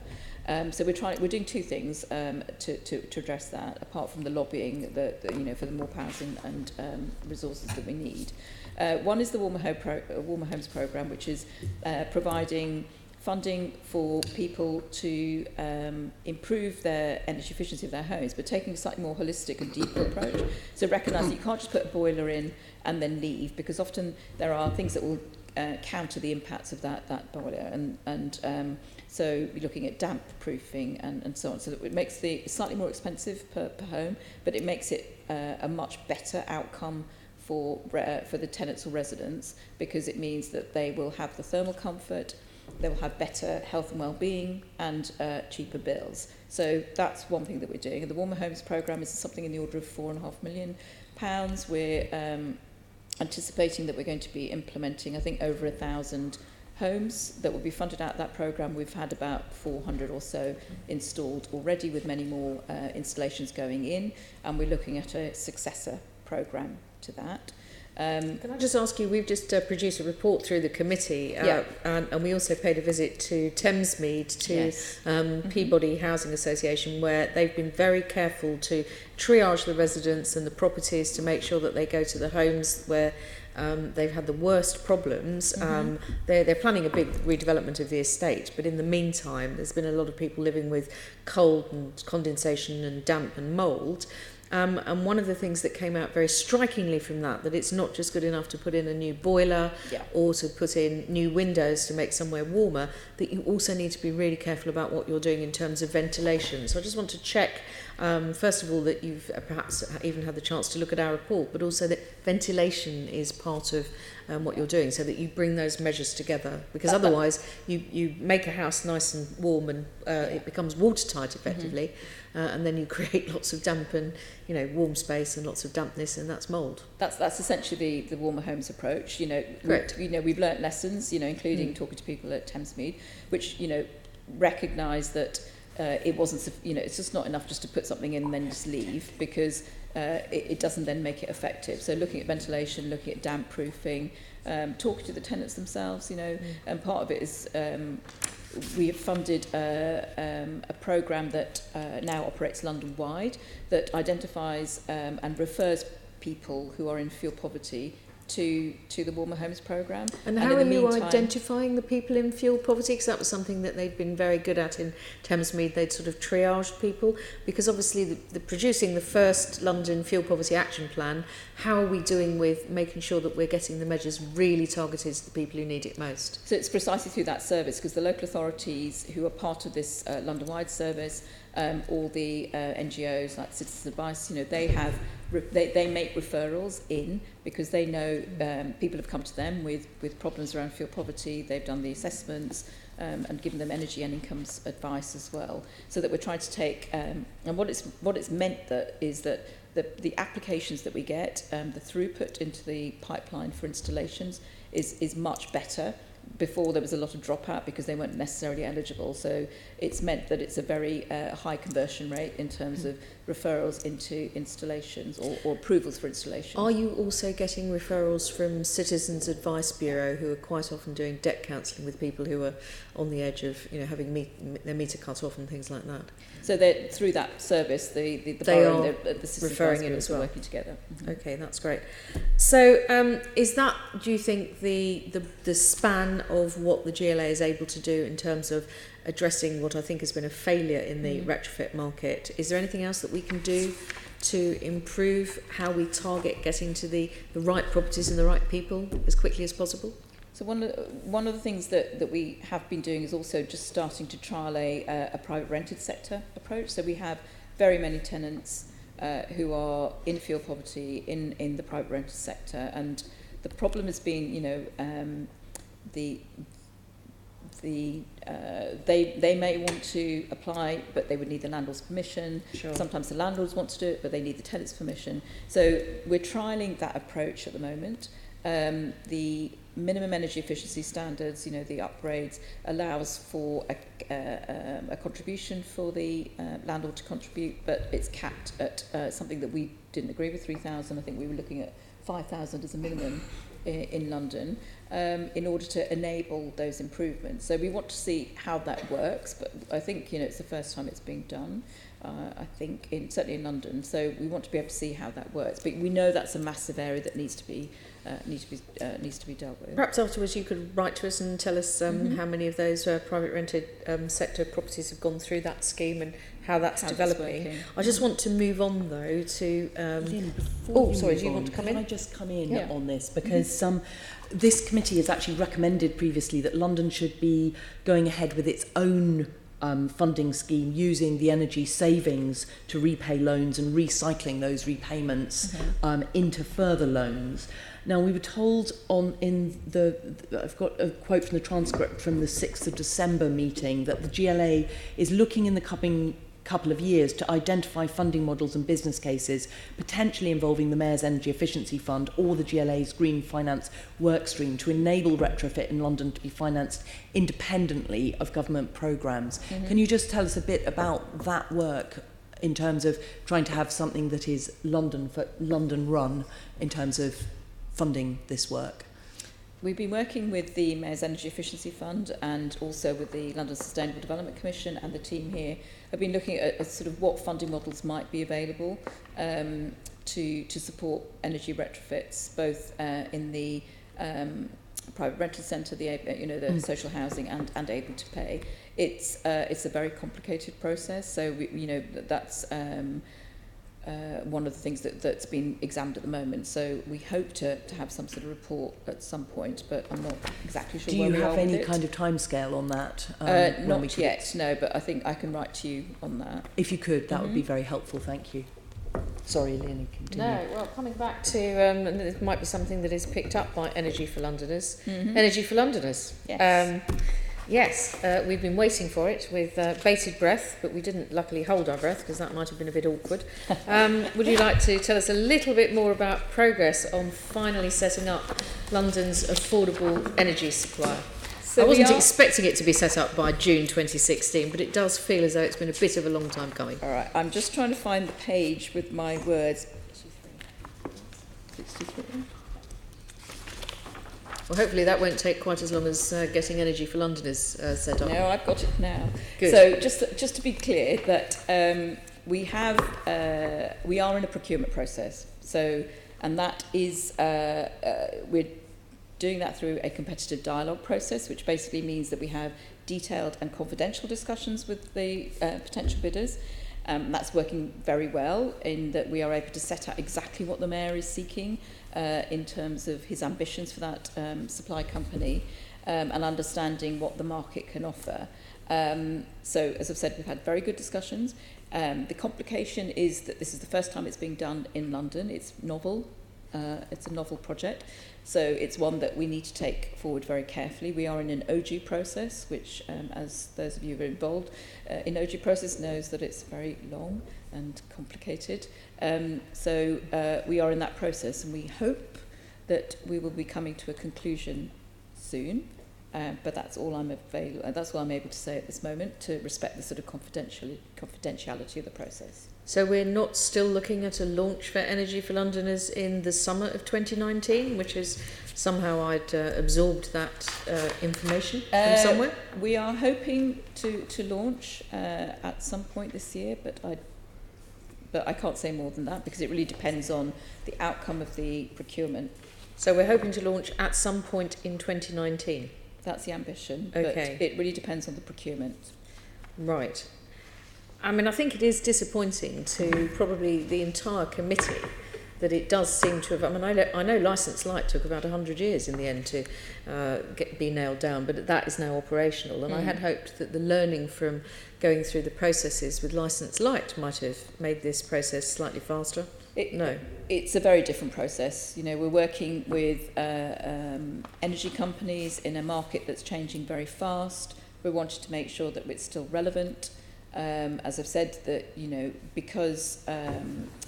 because we don't have our own contact with residents or tenants. We we're don't not a have local stock. authority. Yeah. And as I've said, this is the Greater London Authority, so it's a different proposition.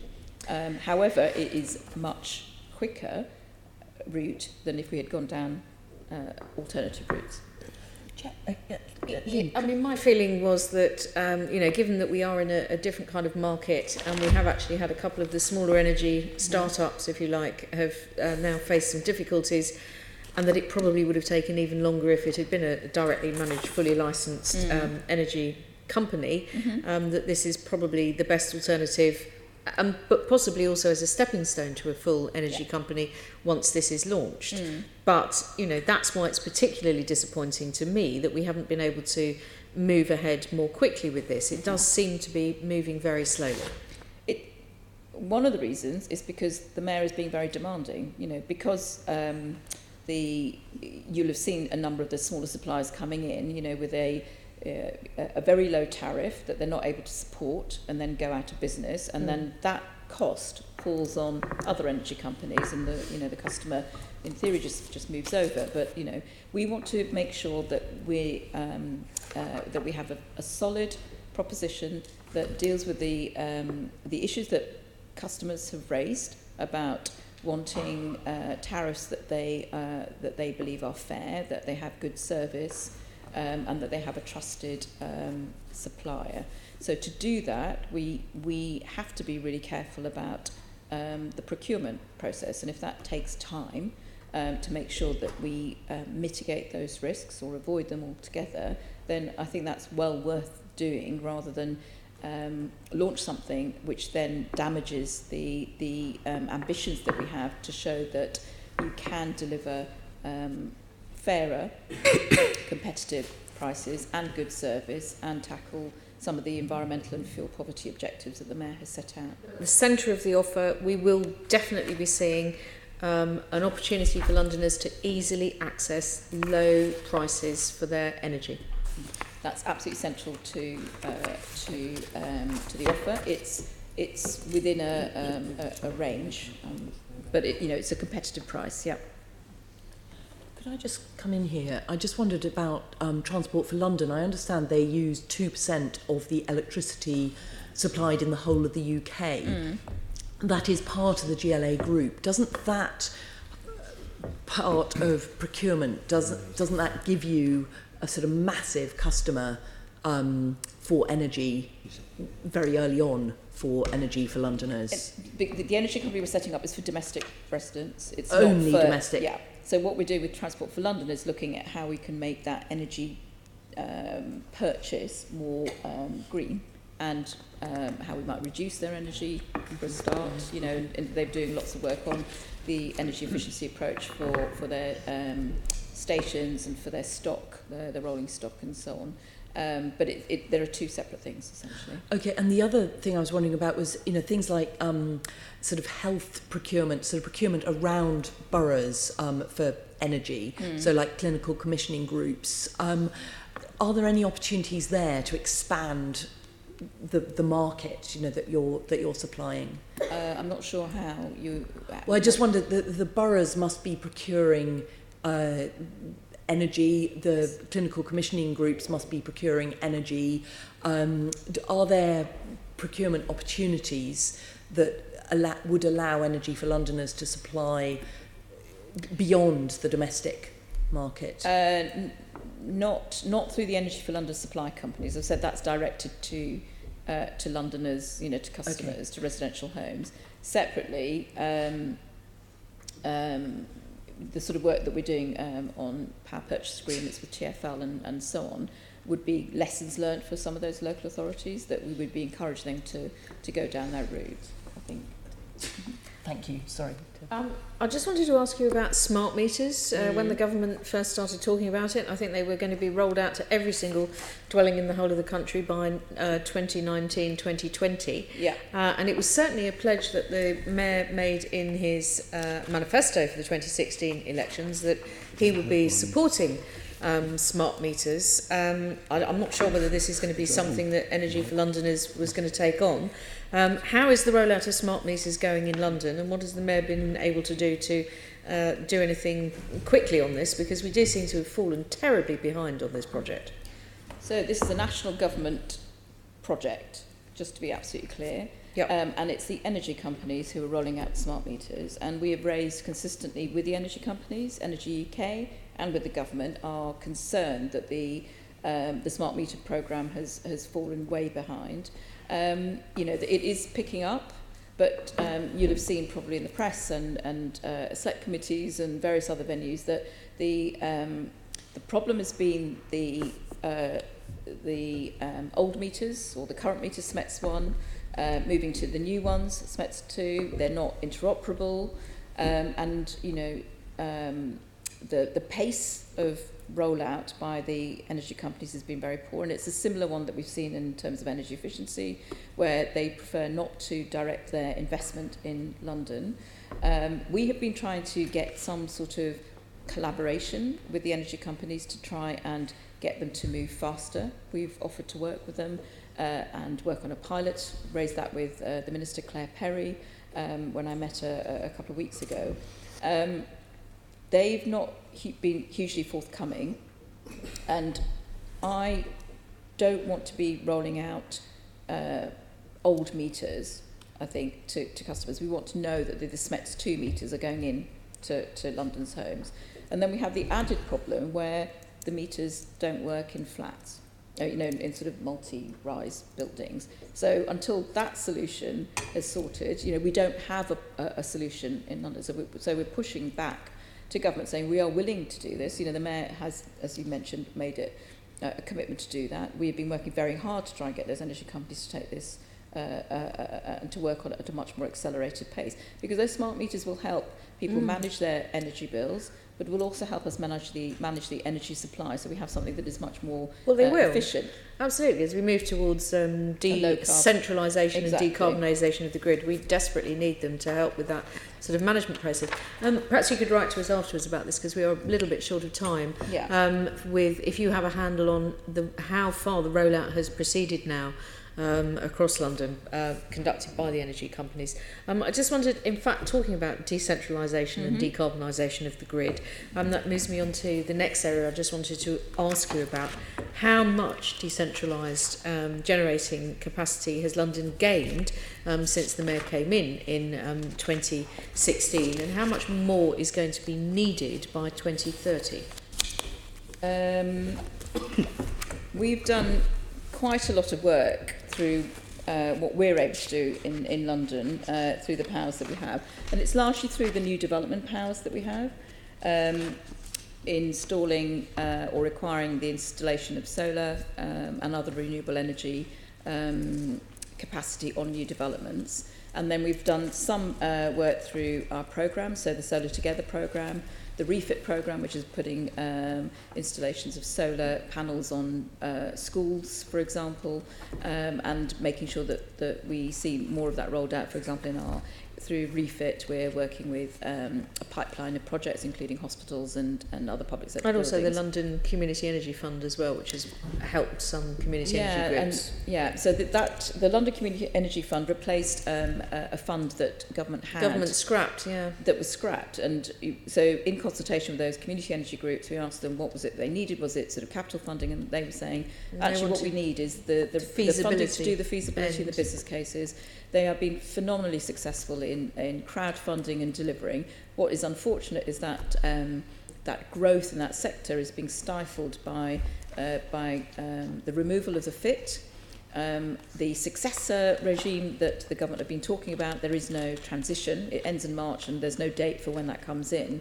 So people are really uncertain about where to go and what to do. And also that successor scheme sort of militates really against smaller groups. It doesn't really help the decentralisation of the energy that we need in London.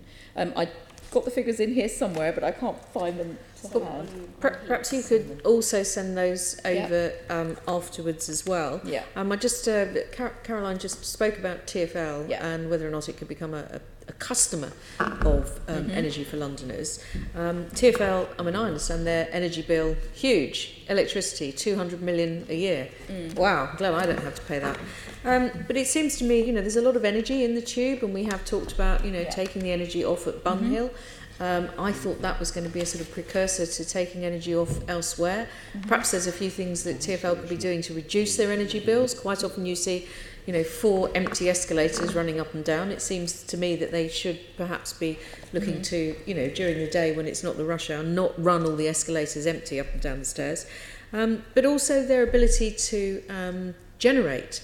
And they're going to be generating up to 1 megawatt of solar energy. That's their capacity for this year. But the mayor has a goal of 100 megawatts by 2030. So going from 1 to 100. That's quite a gap. So what's going on that front? So they've been assessing what's possible, what's feasible on their land and on their roofs.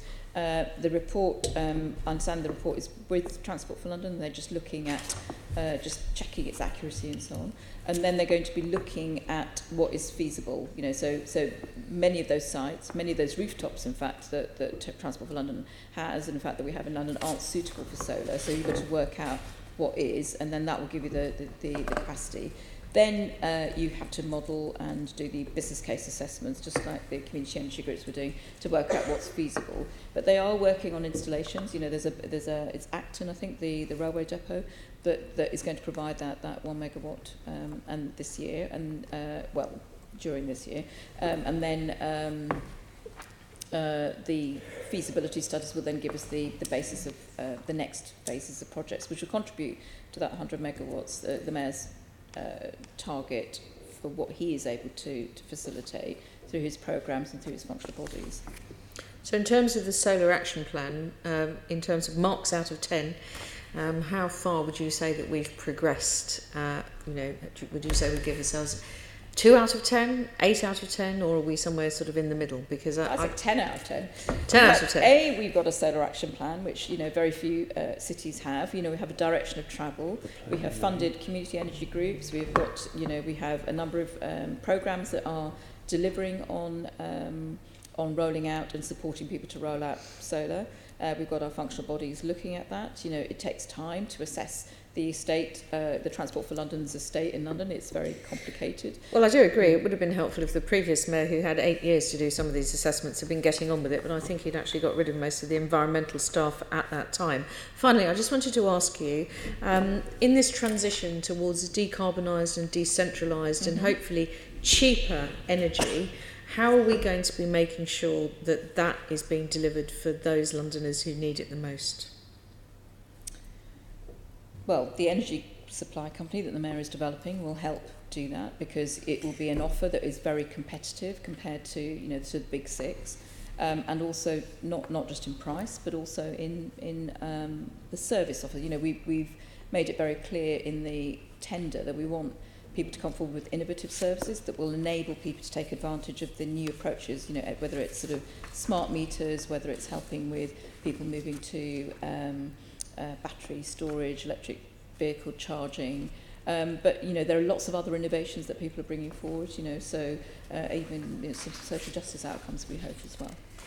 Well, in which case, I think you would then expect me to say I'm hoping that it's going to be launched sooner rather than later. If it's going to be the vehicle by which we're delivering to the right people at the right time, but preferably as soon as possible. Thank you, Chair. Thank you very much. Now, before we move on to the next section of our meeting, which is going to cover air pollution and green infrastructure, we're going to have a brief 5-minute comfort break. If people could be as quick as possible, I'm just going to cease the recording.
and welcome back. And I will now pass over to David Curtin, who will take up the next questions on air pollution. Okay, thank you very much. Yeah, about air pollution, and obviously we know the Mayor wants to reduce pollutants in the air, and particularly talks about PM 2.5s and NOx, nitrogen dioxide and nitrogen monoxide together.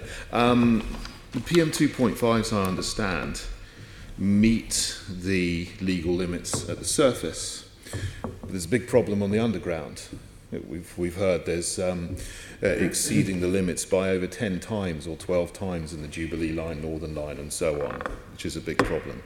And NOx levels still do exceed the legal limits, and have done in certain places in London. So what is the Mayor going to do about accelerating the reduction of NOx in places where it still exceeds the limits, and PM 2.5s on the underground? Okay, so let's start with NOx. We believe we will be in compliance in 2025. However, if the Mayor were to be given additional powers, we believe, or government were to take action, we believe that that date could be brought forward. So one of the key problems is we've been focusing very much on where the Mayor is able to act, which is on transport emissions, but on non-transport emissions, for example, construction machinery or buildings, so boilers in buildings, which emit a lot of NOx, could be tackled if the Mayor were to be given more powers, or the government were to mandate certain actions. So that's what we would like. We've been lobbying very hard for government to either take action themselves or to give us the powers to do that. On PM 2.5, as you know, all of London is in breach of the limit, and it will require a lot of action by government, again with devolving powers to the Mayor to be able to take that action. Some of it is transboundary pollution, but for the pollution that we're able to control, then again we would seek the powers to be able to do that. With NOx on the underground, I mean that's something that is very, very high. PM 2.5s on the underground is very high. What's he going to do about that? So the Mayor has already taken action. So he's asked for a tunnel cleaning programme and sort of work from Transport for London to look at that. Transport for London have commissioned research to look at what the effects are, and that has been inconclusive, but the recommendations of that independent committee were to carry on monitoring, provide some of the dust samples for further research, and to carry on with the tunnel cleaning programme. But at the moment, just to stress, and this is something really that I would get Transport for London to respond to you, I think, because they're better placed to talk about this than I am. But the level of work that they're doing is has I think been very good in that they are trying to understand the problem, and there are no certainly from the independent report they've not sort of identified any solutions. Right. At the surface, PM 2.5s, I understand the limit is 25 micrograms per cubic metre, and it shouldn't breach an average of that over the year. So you said that all of London is in breach of that limit. I mean, what was the figure, the latest figure you have for London for PM 2.5s? In terms of what level? The annual average figure in micrograms per cubic metre. So if I might jump in there, just to clarify one point. So obviously there's the legal limit, which is the 25 micrograms, which London does meet. So it meets the legal limit? Shirley was referring to the World Health Organisation recommended guidelines. Which the Mayor has adopted. What's that figure? That's 10 micrograms. That's 10, so that's a lot lower. But I did ask you, I did say it met the legal limit, and you said it didn't. But it does meet the legal limit, but it doesn't meet a lower target, which you've put in as 10. So I misspoke. So it does meet the legal limits, but the Mayor has adopted the WHO health-based guidelines of 10 micrograms by 2030, which we don't meet. And that WHO target, the government itself has been talking about adopting as well. So the direction of travel is very much towards the 10 micrograms because there is no safe, as I understand it, limit. When we talk about these limits, the levels on the underground are far, far higher than at the surface. So isn't the priority going to be to reduce the levels on the underground, which are much, much higher than at the surface? So if you don't mind, if I can jump in. So obviously the composition of what's underground is potentially different to what's above ground in terms of if you think about what's happening above ground, you have a lot of source from, for example, like diesel combustion, which you don't have underground. This is part of the reason why TfL did ask COMIAT to go away and look at the issue. And as Shirley was explaining, the core recommendation is that much more work and analysis is needed. The reports did highlight, obviously, that it was advisable and that TfL should continue to do the work that Shirley set out in terms of trying to reduce those levels through the cleaning programme and other interventions. But do you want to reduce PM 2.5 levels on the underground to 10 micrograms per cubic metre? Is that your aim? So I think you do need to be a bit cautious at this point until we have a better understanding, as recommended by COMIAT, about some of those impacts. It's not necessarily clear at this stage if you can do a direct comparison between your ambient outdoor air quality and what's underground. I see that you're not giving you're not sort of giving a straight yes as an answer. So I'll move on. For NOx emissions, now I understand the legal limit for that is 40 micrograms per cubic metre in a 24-hour period average, and that shouldn't be exceeded more than 35 times per year.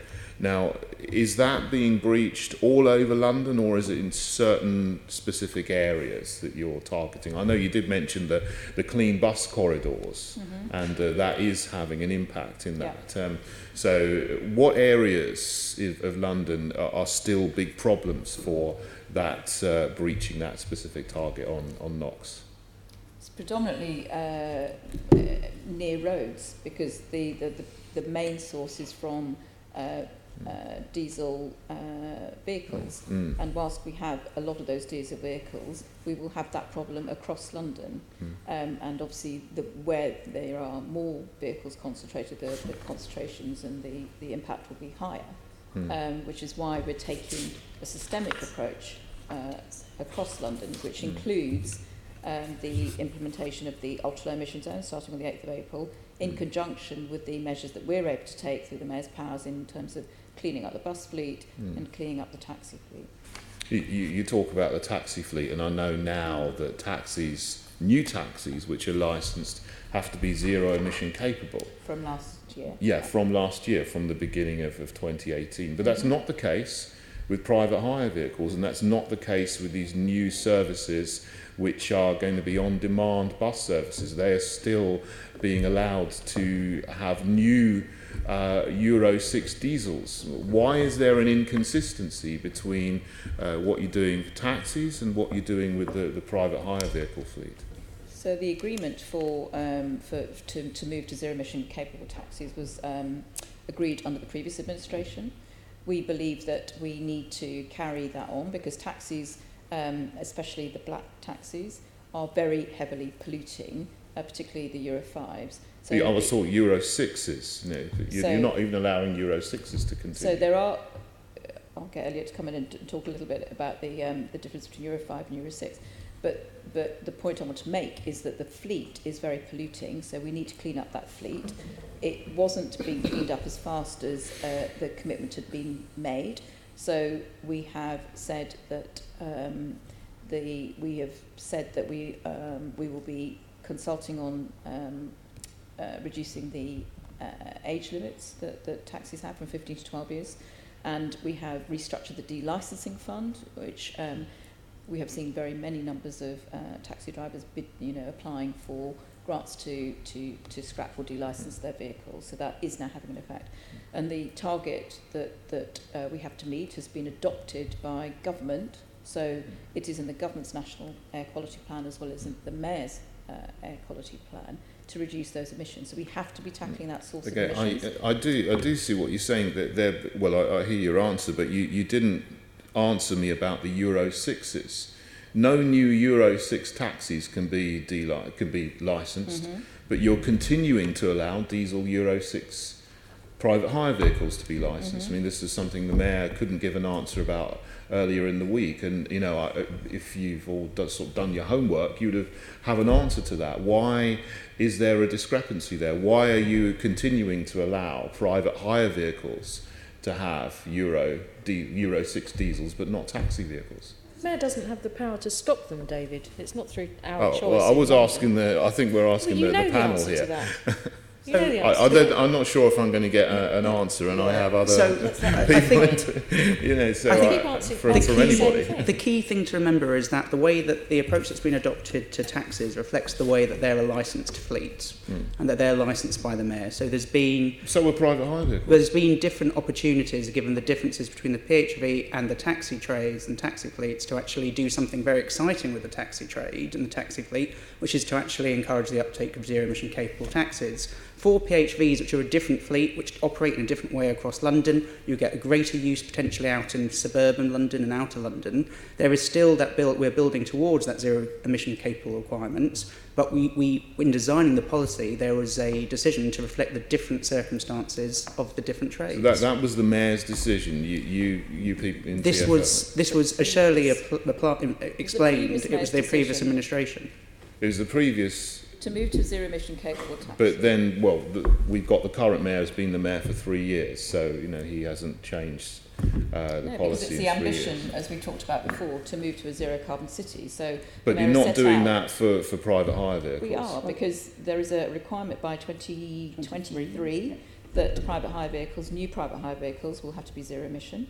And then 2037, I think. 2033 for both fleets. Yeah, so if you look again, because obviously you do have different age limits in place for both the private hire vehicles and for taxis, because that reflects the different economics and different circumstances of the trade. But in terms of the end point, as set out in the strategies, by 2033, both fleets are expected to be fully zero-emission capable. Okay, so finally we're getting to some sort of rationale for that. I don't, I think for the next 5 years it's going to hurt taxi drivers, it's going to introduce unfair competition, but we do have a rationale for that. So thank you for your answer there. Now, you did mention also in your opening statement rapid charging points, and one of the things you said the Mayor's done is he's introduced some rapid charging points for these zero-emission taxis. Now, I think you said there were 750, is that right? No, 150 rapid charges. Over 160 rapid charges since the Mayor was implemented. Okay, fine. And that's not enough for the zero-emission capable taxis that there are, and they're rapidly increasing in number. So what is the Mayor going to do to make sure that there are enough so that people who do take up one of these ZEC taxis are not queuing and can actually charge their taxis? There are over 64 taxi-dedicated rapid chargers in London. There are about 1,000 ZEC taxis in London. So there is more than sufficient capacity to be dealing with the current fleet. He wants 9,000 is his plan. He says he wants 9,000 by 2020, which is only a few months away. So that's not going to be enough at that point. That was the previous Mayor's target. The target we're working to was a 45% emissions reduction from the taxi fleet. Now 65% reduction, which the government and we are working to. And so it does mean many more taxis moving into to being ZEC capable, and the delicensing fund will help us do that. and help them do that. We are working, I'm chairing an electric vehicle infrastructure delivery group, working with Transport for London, the boroughs, the industry, and working with many stakeholders, including Shell and others, UKPN, to understand what are the needs in terms of electric vehicle infrastructure, both for rapids and for standard chargers over the next few years. We'll be reporting on that shortly, which will give you an indication of the numbers we need. But the Mayor has a target to introduce 300 rapid chargers by 2020. Is that going to be enough for 9,000 taxis? The report will set that out, because we're looking at that. At the point that that figure was set, it seems you're not going to know. You'll know when the report comes out. The report will be out shortly, so I can let you know then, because we're confirming the details at the moment. Right, okay. But the 300 would be, at the moment is thought to be sufficient to do with the rapid charging. For 9,000. For the rapid charging infrastructure that is needed in London, rolling out. So 300 will be enough. You're saying 300 will be enough for 9,000 I'm saying that the report that we're issuing shortly, which will have input from electric vehicle charging companies, from UKPN, from the boroughs, from Transport for London, will give you a more definitive number. And don't forget, you can charge these taxis overnight at home, and there's a whole range of different circumstances and ways that people actually use their vehicle. And so there does need to be the right amount of infrastructure, and as Shirley was explaining, that work's underway. But at the same time, you've got to think that it's not necessarily going to be a vehicle in central London having all of those, however many zero-emission capable taxis there are, having to use that charging infrastructure continuously. Well, taxi drivers do charge up when they're at home, but they do need to charge up in the day if they're driving around a lot. But obviously, you need enough for all of them to be able to charge in the day. Anyway, let's move on. David, I've got one or two people indicating, so but do, yes, if you can move on. And I'll just ask you about the ULEZ, which is coming in April, very soon. What how is that progressing, and what any problems have come up as you've been trying to implement that? It's progressing very well. We're on track to launch on the 8th of April. We have, as you know, launched a scrappage scheme for micro businesses and charities, because the government haven't heeded our ask. We have done lots of communication. We've had an 8-month awareness raising campaign. We've been talking to, we've been sending emails to anybody on the Transport for London database, or the AutoPay database. We've used DVLA's help to write out to about 250,000 vehicles that were seen in the area to be non-compliant. You'll have seen the advertising campaigns that are running at the moment. We have a vehicle checker directing people to check vehicles. Over 2.5 million people. Is it 2.5 or 1.5? I can't remember. 2.5 million people have checked, used that checker to make sure they're compliant. So there's lots of information out there, and awareness, I think, is good. So you say about 250,000 vehicles will be affected by that, and is that the number of vehicles that you expect will be having to pay the charge? These were people that were seen, so if they change their behaviour, they won't have to pay a charge. Okay. One of the big problems is that businesses may be affected, and you did mention that you're going to help micro businesses perhaps with the diesel scrappage scheme. How do you define a micro business? A micro business is one that employs less than 10 employees, and turnover is something in the order of £600,000 a year. And will you be providing enough money for them to purchase new vehicles in their entirety, which are ULEZ compliant? There is a fund. The scrappage amounts are there to contribute to buying, to contribute towards a purchase of a vehicle. What they choose, whether it's a new or second-hand vehicle, would be, or in fact they could join a car club or a van sharing club. I don't think businesses who need to drive in and out all day, perhaps with the service vehicles, delivery vehicles, etc., would want to use a car club. I mean, I'm talking about small and medium-sized businesses. Can I just interrupt for a moment? Because actually, Zipcar were talking just the other day about small businesses who only need a van to use for one particular journey in the day, like to go and pick up flowers from the market if it's for a flower stall, are moving away from having their own van with all the problems of parking it and using a car club van just to do the journeys that may they be need. true So, for some, but it's not true for all businesses, because there are businesses who need to drive in, and drive around a lot, and they're going to be hurt significantly. So how much money is going to be available to each business if they take up, if they use your offer? There are two levels. Have you got the details? Yeah, I can.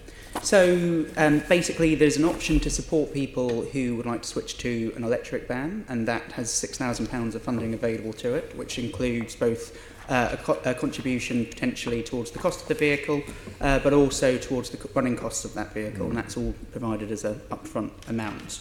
There is also then a £3,500 payment if someone wants to scrap a vehicle, which can be used more flexibly. It can either be used in order to get a compliant van, or alternatively, as was explained, a lot of businesses have different circumstances, and we wanted to be as flexible as possible to accommodate as many of those as we could, which is why it could be used, for example, as part of a van sharing scheme, or or to help a business in another way in terms of its administrative and running costs. Well, that might go some way to compensating micro businesses, but not all of the way. But if you have a medium-sized business with a fleet, and they've bought a whole new fleet of Euro 6 or Euro 5 diesels in 2015, 2016, they are going to be in severe trouble. What are you going to do for those businesses? So they've had ample notice. We knew about the ULEZ from 2015. Well, so it's been implemented a year. It's been implemented a year before it was supposed to be implemented. No, it's The not. Mayor signalled when he was elected on his manifesto, and there have been 3 consultations and lots of publicity. And actually what we've seen is actually very many businesses have moved to cleaner vehicles or electric vehicles. I've been to visited a number of businesses who have looked at rerouting and looking at more efficient logistics in order to comply, because they recognise the health implications both for their customers and for their drivers of people driving around in dirty diesels. So I'm encouraged actually that businesses want to do this and are stepping up to do this. I think what you the need Mayor to has give done is made available some funding for those more that are particularly might be particularly affected. We've asked government to match that funding. We're still waiting to see that. The Clean Air Summit that he hosted showed it's not just the London Mayor, but these are zones that are going in across London, across the country, where other cities are looking for support from the government for scrappage schemes as well. But they also recognise this is an important health issue. The impacts on people's health, on the children and the very elderly, is pernicious. Huge cost to society and to the NHS.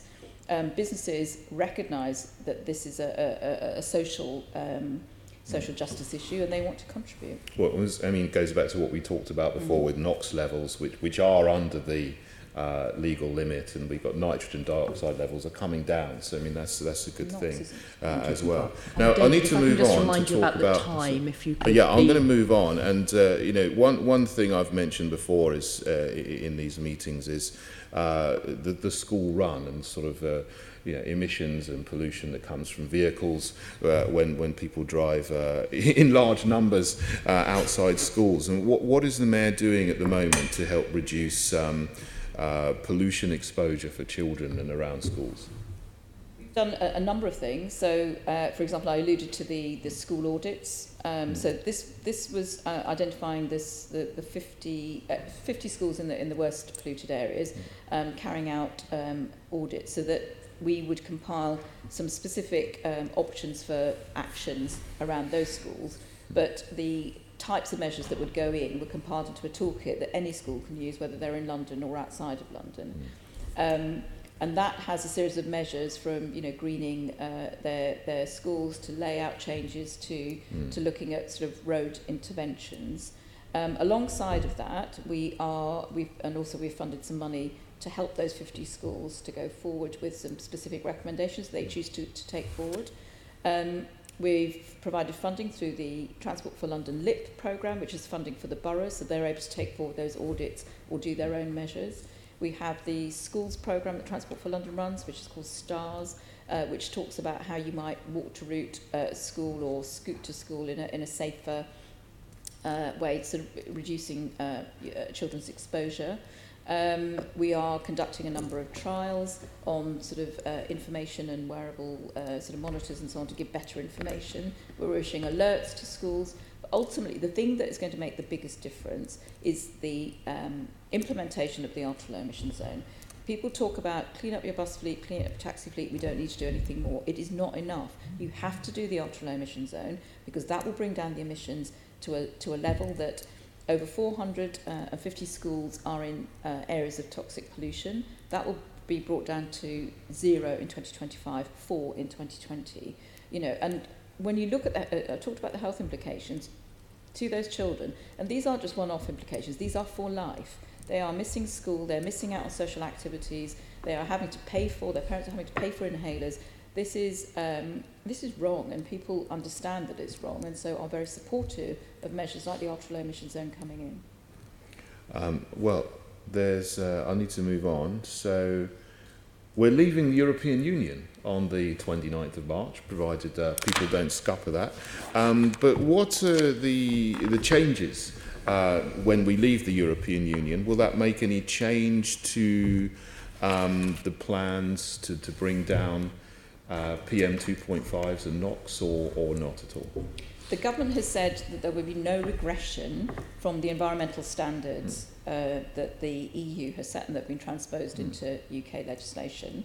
We are looking for the Environment Bill that is going through Parliament at the moment to incorporate that non-regression commitment and to maintain the environmental principles that have been at the heart of the improvement of the UK environment over the past years.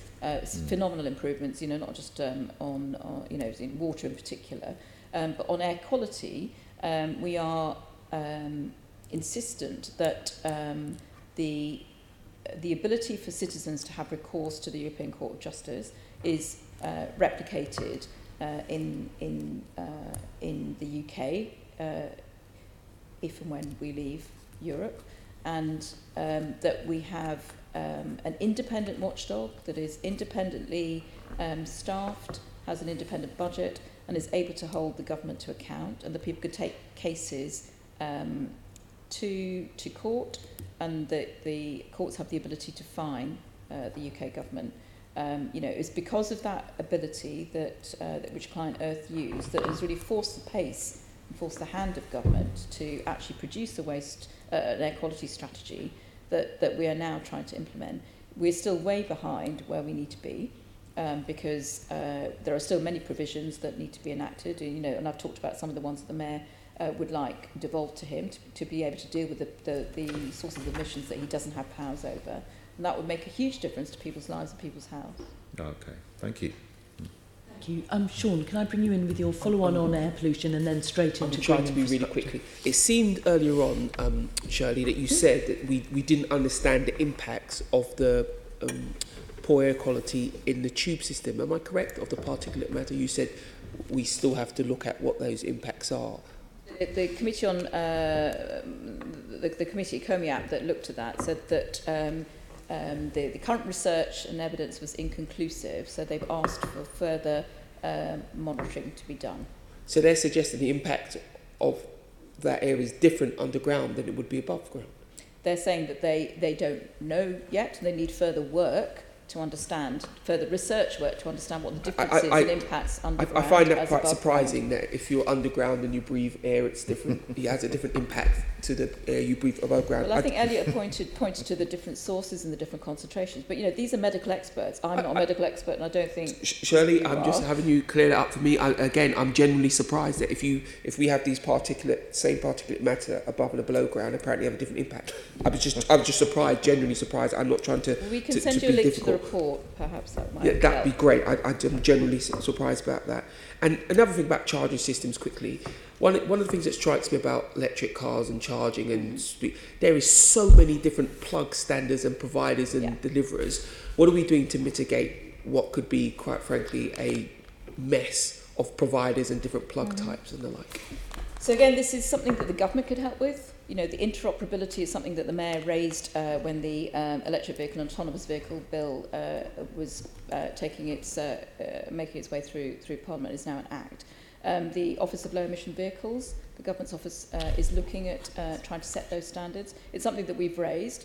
Also things like, the people's ability to use contactless, just ordinary credit cards to pay rather than having membership cards. These are all things that we're looking at in the report that I alluded to earlier and that we'll be reporting shortly.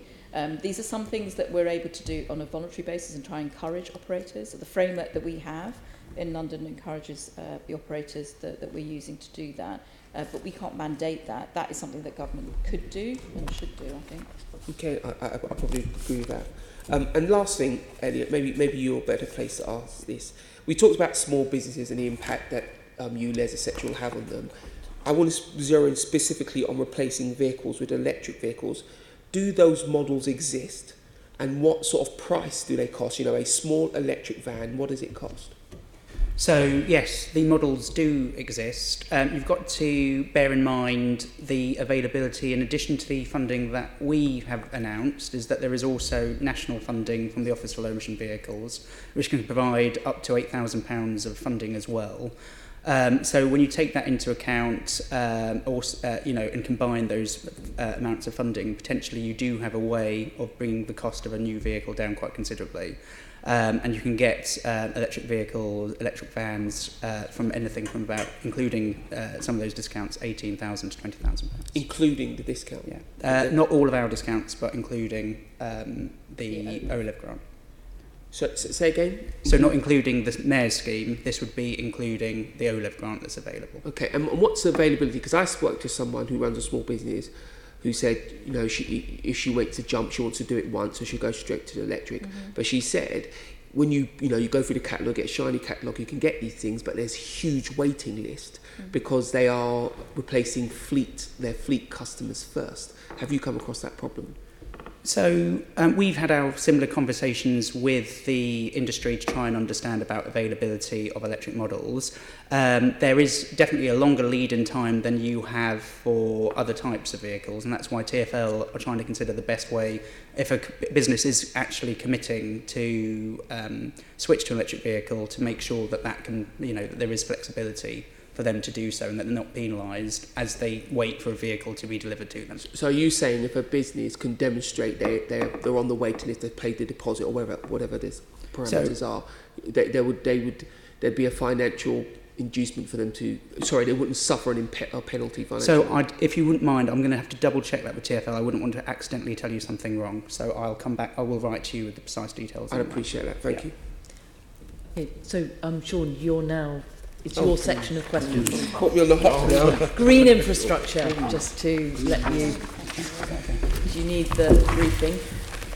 No, I have it here. How is the Mayor, Shirley, how is the Mayor progressing with his pledge to increase green cover and tree cover and promote green infrastructure across London? I think very well. I alluded to in the opening remarks to the funding and the number of projects that we've been implementing in terms of green space projects as well as tree planting projects. And we have included in the new London plan continuing protections for our open spaces and in fact going further with incorporating a new urban greening factor, which will help incorporate green infrastructure into new developments, which didn't happen before. So I think a lot. We've also been working with the community through the National Park City Foundation's concept of a National Park City to get people more engaged and more involved in the greening of their city. And it's the response has been phenomenal, which is why we're hosting another National Park City Week, but this time it's a National Park City Festival in July, so I hope you'll come to that. There is funding available for people who want to host events, and that's open till I think the 15th of March. There are sort of 2 levels of grants, small grants, just to help you come up with something in your neighbourhood that you want to do, whether it's a little festival of your own or it's a sort of a clean-up campaign or planting some trees or whatever. So that's all available. We are engaging lots of Londoners in that process.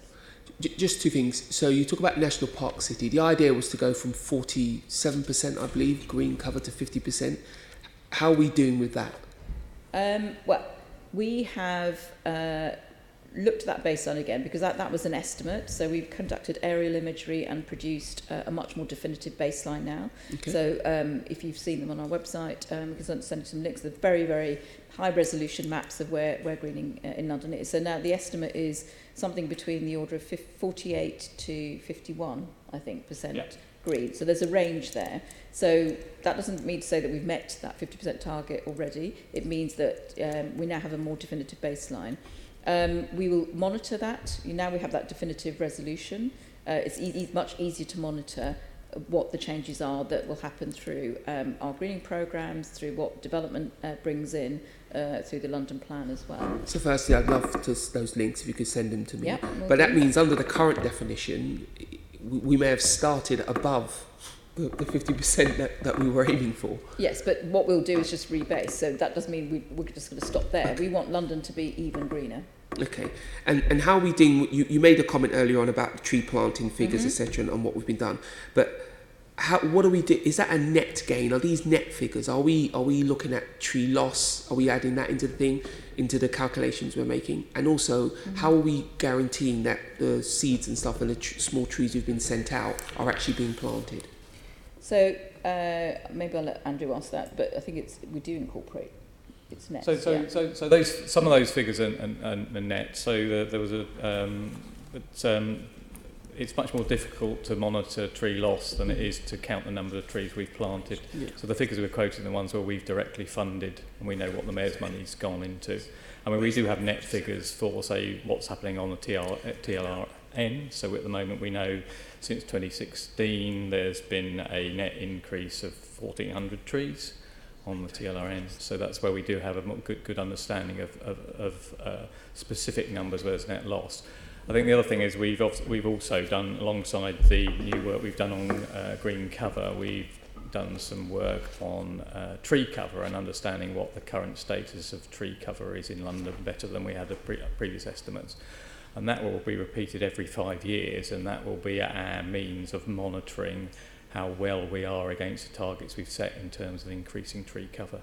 Yeah, because this inconsistency, I do accept it is hard to track tree loss because, who comes and tells you that a tree's fallen down for whatever reason. I accept that. But it's hard to understand if we're moving forward. Yeah, and that's why we've put in place this new monitoring method that we're using aerial imagery that we will repeat every 5 years, and that will give us a understanding of whether there's a net increase in trees through what we've been doing through the planting schemes relative to what's being felled across London. Fair enough, that makes sense. Do we know what's the biggest factor in our tree loss? I have, where I live, it looks like, to my mind, this might be slightly geeky, but it looks like it's ivy growth. It seems to attack particularly large trees, and we lose those trees, and of course, they're the most impactful trees, particularly from an air point. I mean, I wouldn't want to speculate what the main cause of tree loss is. I mean, there's trees that die naturally through old age, there's trees that are dying through tree disease, and there's people felling trees for whatever reasons. I mean, some tree felling is actually good management for some spaces. You actually might take out trees because the actual area that you're removing your trees from, it has high biodiversity value, and it'd be greater without those trees because it's a chalk grassland, and that's better for wildlife. Excellent. So I don't think there's any one particular factor in terms of why but can you see my point as to why we're losing trees might be important? Because you might wake up in 5 years' time, you've gained trees, you've lost trees, but if you've lost them, you're going to need to know how so that you can address that. Yeah, and that's why, as I said, we've put in the monitoring methods that will enable us to understand what trees... Yeah, but the monitoring methods I'm suggesting will tell you how many trees you've lost, but not why. No, that's true, yeah. Yeah, and my point is it might be useful to know why you've lost those trees. But let's not labour the point, you see what I mean? What progress has been made in the green grid for London? You look at, with people talk about this green grid, what progress has been made around the development of that? In terms of developing it? Yes. Or well, through the policies that we've set in the protection policies in the London Plan, we have policies and protections for the green belt, for metropolitan open land and so on, so that we have that green grid. The All London Green Grid supplementary planning guidance is going to be revised and can only be revised after the London Plan. The new London Plan has been adopted, which will be, I think, in spring next year. Okay. But then the support for that is obviously through maintaining our planning policies and ensuring that planning applications have regard to that, both at the mayoral level and at local authority level. And then some of the funding programmes that we have for green spaces and for woodlands and so on are there available to support to support that green grid. Oh, thank you. What progress has the Green Infrastructure Commission made? Has it been beneficial? Where are they now? Where are we with that? The first meeting is going to be in April. We've taken a little bit longer to recruit the commissioners. We've had to go for 2 rounds to make sure that we've got the right spread of skills across that commission. So the first commission meeting, which I'm going to be chairing, and is the deputy chair is Councillor Julian Bell, the leader of Ealing, and we have a number of representatives on that body. And that's time limited, it's a year long, I think probably slightly more compressed because we started a bit later. What do you hope to be the outcome of the commission itself? So parks, as you know, are not a statutory service for local authorities. So we've talked about local authority cuts. You know, we have very good examples of local authorities who have got good park services and parks management services that they've been able to protect, and there are others that are not so good. So part of the objectives of this is to look at that best practice, but also to come up with new funding models, because whilst we will advocate for further funding through the comprehensive spending review, as with local authorities, we know that there are still pressures. So what are the new funding models that would allow parks to be really well managed, but recognising the competing objectives for those parks, you know, from leisure through to biodiversity, through to the space for flood resilience and so on. So how do you help fund that?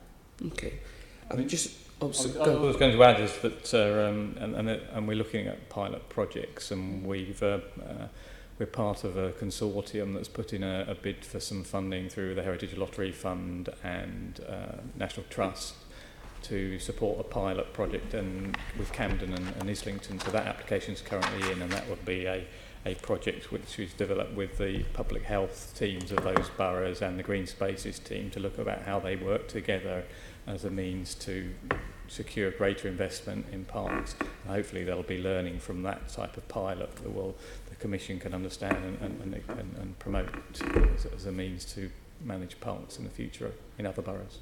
Okay, thank you. Just to change tack slightly, this committee is full of good recommendations, I'm sure you'll agree. Mm-hmm. And one of our recommendations was to explore a website to give information about green spaces and to help the public understand how they can access and support those green spaces with things like crowdfunding functions, etc. How far are we with that? Have you given it much consideration? Is it still on your to-do list? No, there has been some work on that, so I'm trying to find the page, but there's been a number of organisations from the GLA, CPRE and others coming together about, looking to see how that might work in a way that is cost efficient, but also enables all the information that we have to share on that. So I think the thinking is that we create a portal rather than a separate and another website where all that information can be lodged. And I think we're looking to bid for funding from, is it the Bridge House Estate or the Bridge House Trust? The Bridge House Trust. Yeah, there's. One of the things I think was said in the response to your report, Park Lives, was that there have been previous attempts to create these web-based things, and the challenges in terms of how you keep them up to date and the resource required and effort required to that. So there's this consortium of CPRE London, National Park City Foundation, Giggle, who are the Green Space Information Greater London, Parks for London, and the London Parks and Garden Trust and ourselves have come together to try and get this consortium and make a bid to revive some of the work that was previously done, but come up with a more sustainable model how this data can be and these systems can be maintained in the future, and that would be being maintained by individual organisations rather than one body responsible for it and having to find the resources to do that. So that's where we're at. Okay, so it sounds good. It sounds like it's a work in progress. It's being looked at. I think my final area, two quite separate things, but one that's a little personal campaign of mine is around biodiversity. What are we doing to support biodiversity in London? We have lots of wildlife in London, but it seems to me that we're not guarding that, and we're not managing that properly. I wonder if there's more we could do to increase our biodiversity. So you have to start with the policy protection. So in the London Plan again, and in the environment strategy, we've set out the policies to do that. But then alongside of that are the programmes that we've got. So the Greener City Fund, the 12 million fund that the Mayor has set aside, will enable through that supporting biodiversity projects. And a number of the green space projects, for example, incorporate features that will support biodiversity, protect biodiversity. There's information work that we're doing, sort of talking about, through the National Park City Festival, for example, how might we raise the profile of supporting biodiversity. And we work with a number of organisations who have that as their sort of primary purpose. So there's lots of stuff that we are doing. And sort of any suggestions or anything that you're particularly worried about, happy to hear about. And my last and very final piece, what is City Hall, what is the Mayor doing to support councils to deliver on green space, to deliver green space, to manage it? Anything in this arena, is there anything in particular we're doing to support council? Well, again, the funding initially. So the green spaces, we're funding 6 large green spaces, one, for example, out of Beckenham Place Park, which is helping local authorities with funding that helps pump prime other funding, that they're able to really improve some of those bigger areas. We've got funding available to create some new urban woodlands, and we sent out an expression of interest, I think, last year. We've had, I think, a number of applications that whittled down to about 2, so we're just taking that through the process, so that will create new urban woodland. And then through the work that Andrew and his team does, working with those organisations, many of those other organisations, we provide a lot of advice and information. A number of the local authority areas, staffing has been decimated over the years, so really that is a sort of support group and advice group to help people manage their green spaces and open spaces better. And then obviously there's the funding that we've made available is also available to community groups, and as you'll know yourself, the passion and the passion they bring to this agenda is phenomenal. And so really it's making available funding for them to take forward the projects that they want to see, whether it's in schools. We see very many schools greening projects, but just little community projects that people have areas that are very dear to them that they want to improve, and we've provided funding in several rounds now, and we have a few more rounds to go. I think we'll be opening up some of the green space grants and tree planting later this year. There'll be more tree planting grants and green space grants. I mean, some of the community green space projects are on borough-owned land but are being applied for by local communities. I think just to add to Shirley's point, some of the money we did through the mass tree planting was creating woodlands on local authority sites, so that was helping those improve the quality of those green spaces. And obviously the Green Spaces Commission again is a vehicle that will ultimately help boroughs hopefully have a much more significant impact in terms of how they may be able to resource their management of their space in the future. Okay, we're applying to some tree funding as well from national government, and part of the approach is to try and get a London-wide approach so that the boroughs don't have to individually apply and go through the, because of the resource constraints, trying to get a sort of London pot that they will be able to use rather than having to make lots of different applications. Yeah, I mean, DEFRA made a commitment for £10 million for tree funding in England, and we're trying to get London's fair share of that money and support more street tree planting. Okay. Thank you very much, Chair. Thank you. Thank you, and thank you, Shirley. That was a marathon session, and thank you to all your the officers who've been with you. Can I just ask the committee to note our discussion and the report, to delegate authority to me as chair in consultation with party group lead members to agree any output arising from the discussion. Agree. And On the work programme, can I ask the committee to consider how it will take forward the Assembly's opposition to the expansion of Heathrow Airport, noting the committee's previous work on aviation, to note the work programme for the 2018-19 Assembly year, as set out in the report, and the schedule of its provisional meetings for 2019-20, and delegate authority to the Chair in consultation with the party group lead members to agree any scrutiny arrangements and outputs before the first formal meeting of the committee of the 2019-20 Assembly year. Agreed. Thank you. And this is our last formal meeting of this Assembly year. The date of our next meeting will be confirmed at the annual meeting on the 2nd of May. Thank you. Thank you. Thank you. That's weird.